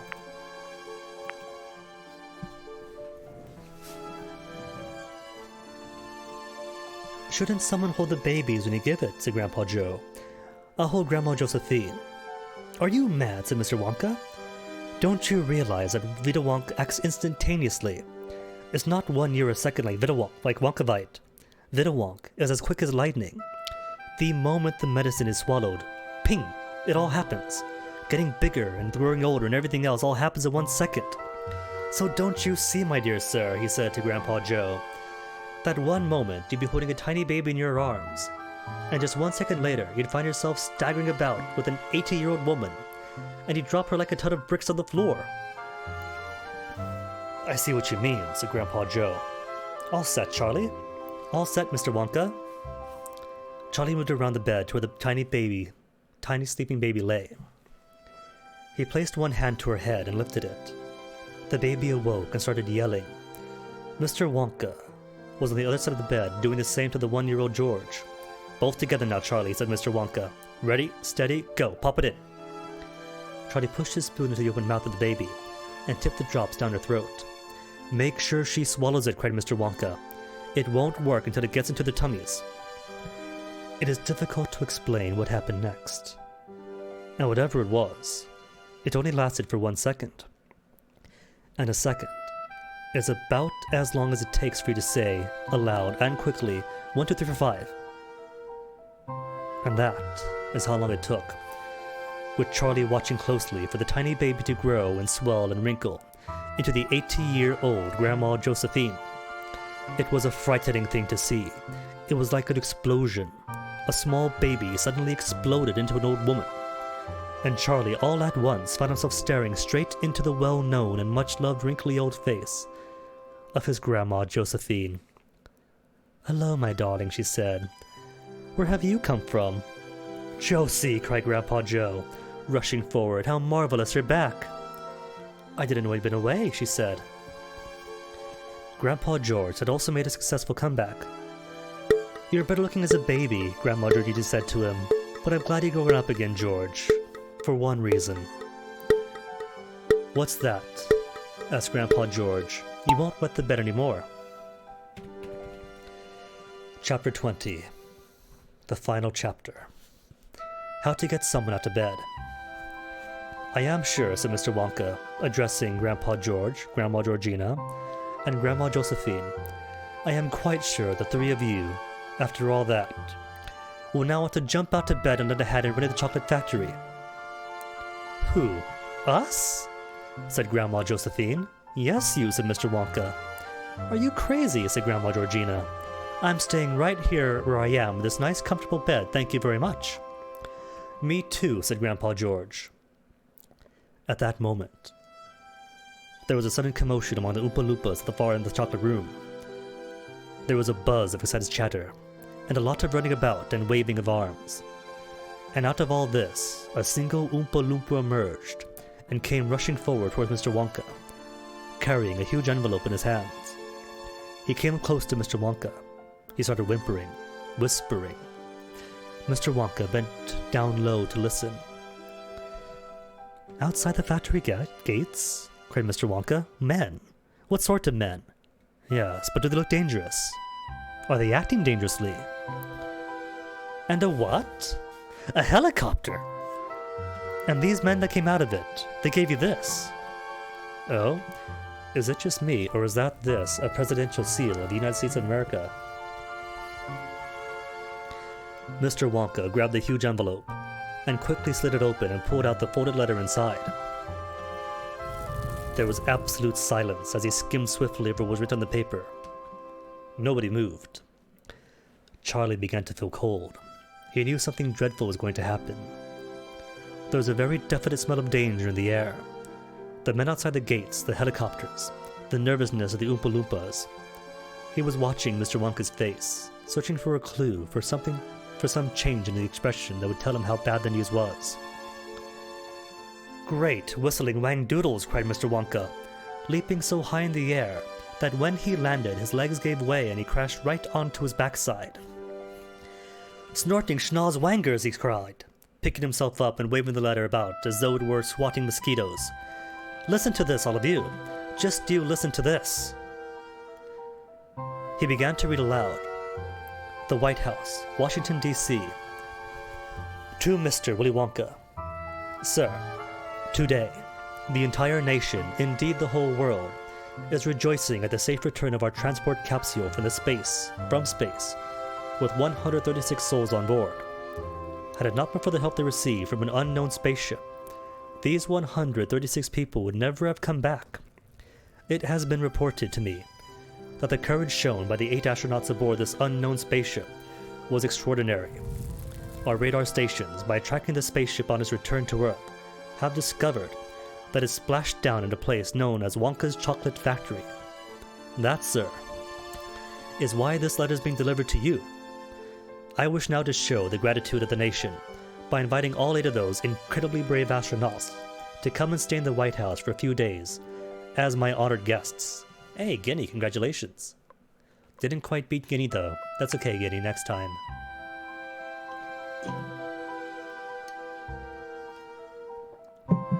Aw, Monday. At least you're still leading by points. 24, 21, 25. So the legacy is still there. Few will survive again.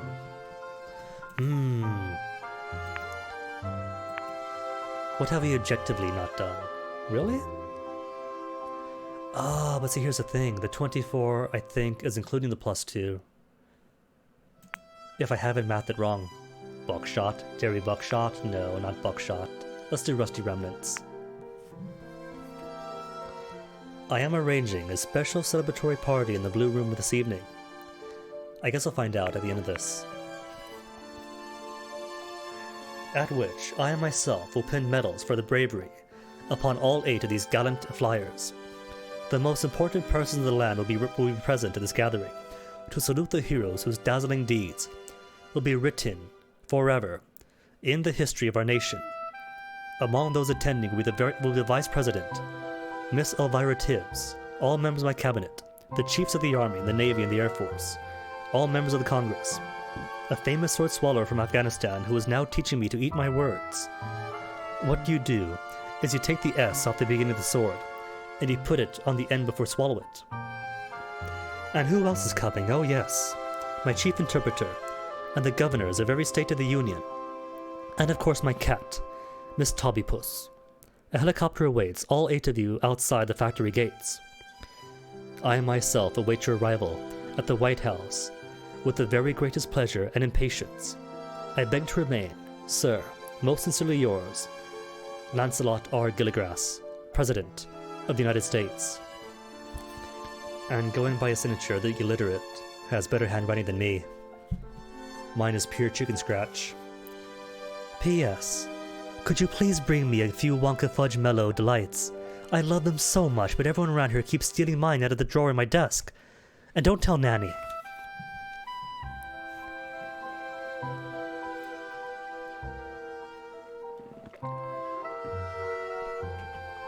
Mr. Wonka stopped reading, and in the stillness that followed Charlie. In the stillness that followed, Charlie could hear people breathing. He could hear them breathing in and out, much faster than usual. And there were other things too. There were so many feelings and passions, and there was so much sudden happiness rolling around in the air, it made his head spin. Grandpa Joe was the first to say something. Yippee! He yelled out. And he flew across the room and caught Charlie by the hands, and the two of them started dancing away along the bank of the chocolate river. We're going, Charlie, sang Grandpa Joe. We're going to the White House after all. Mr. and Mrs. Bucket were also dancing and laughing and singing, and Mr. Wonka ran all over the room proudly, showing the president's letter to the Oompa Loompas. After a minute or two, Mr. Wonka clasped his hand for attention. Come along, he called out. We mustn't dilly, we mustn't dally. Come on, Charlie. And you, sir, Grandpa Joe, and Mr. and Mrs. Bucket. The helicopter's outside the gates. We can't keep it waiting. He began hustling the 4 of them towards the door. Hey, screamed Grandma Georgina from the bed. What about us? We were invited too, don't forget about that. It said all 8 of us were invited, cried Grandma Josephine. And that includes me, said Grandpa George. Mr. Wonka turned and looked at them.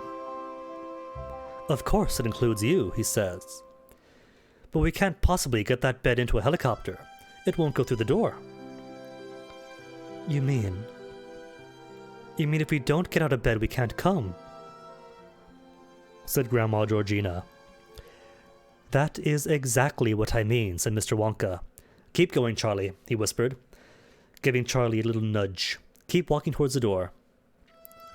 Suddenly, behind them, there was a great whoosh of blankets and sheets and pinging of bed springs as the 3 old people all exploded out of bed together. They came sprinting at Mr. Wonka, shouting, Wait for us! Wait for us! It was amazing how fast they were running across the floor of the great chocolate room.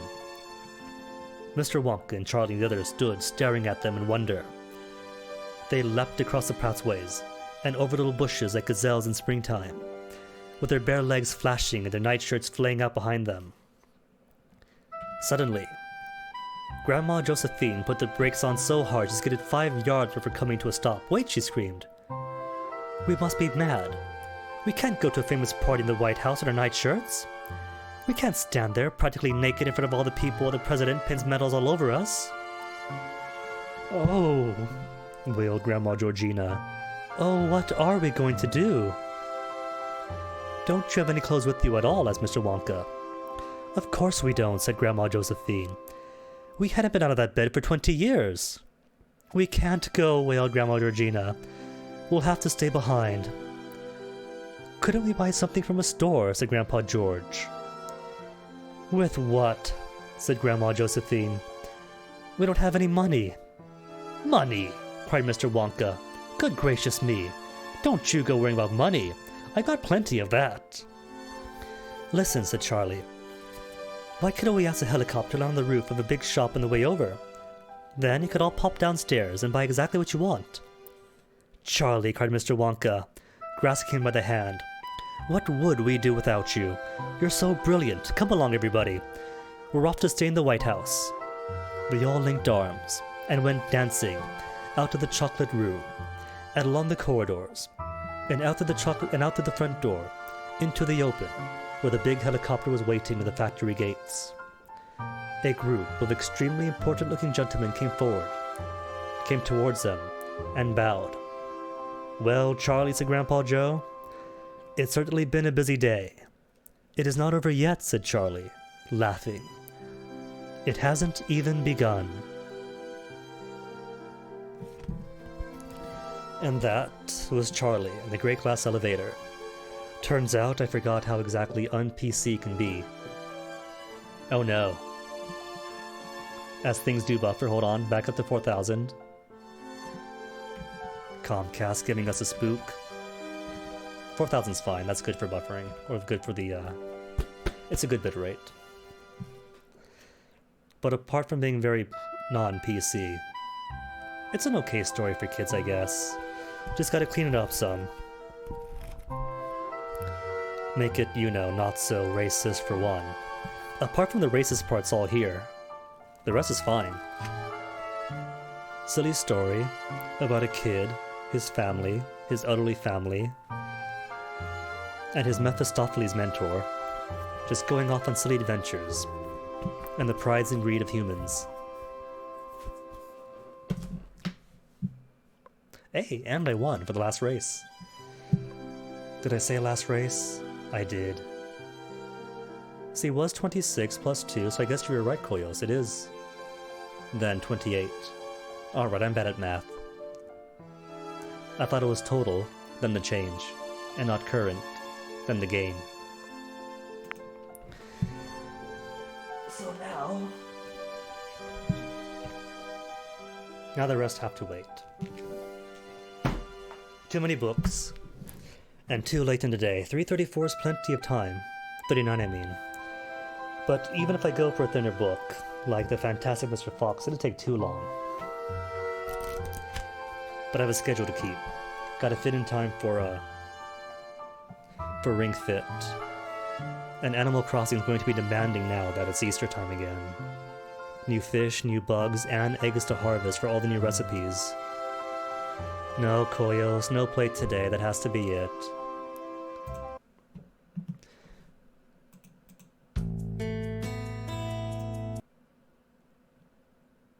Wait, that's 2 a.m., not 2 p.m.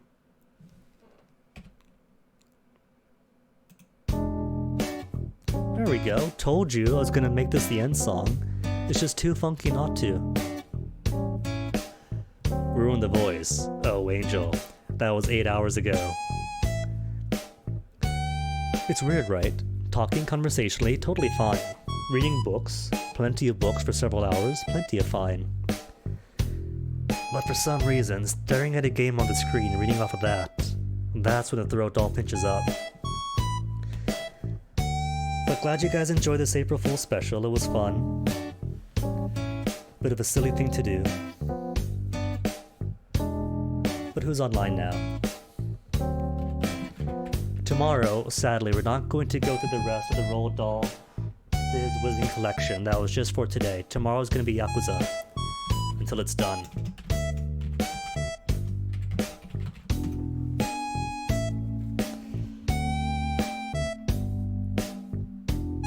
what?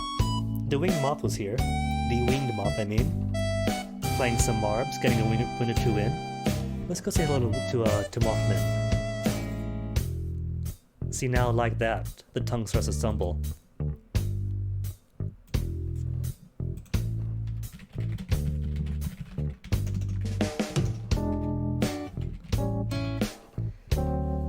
So congratulations to all the winners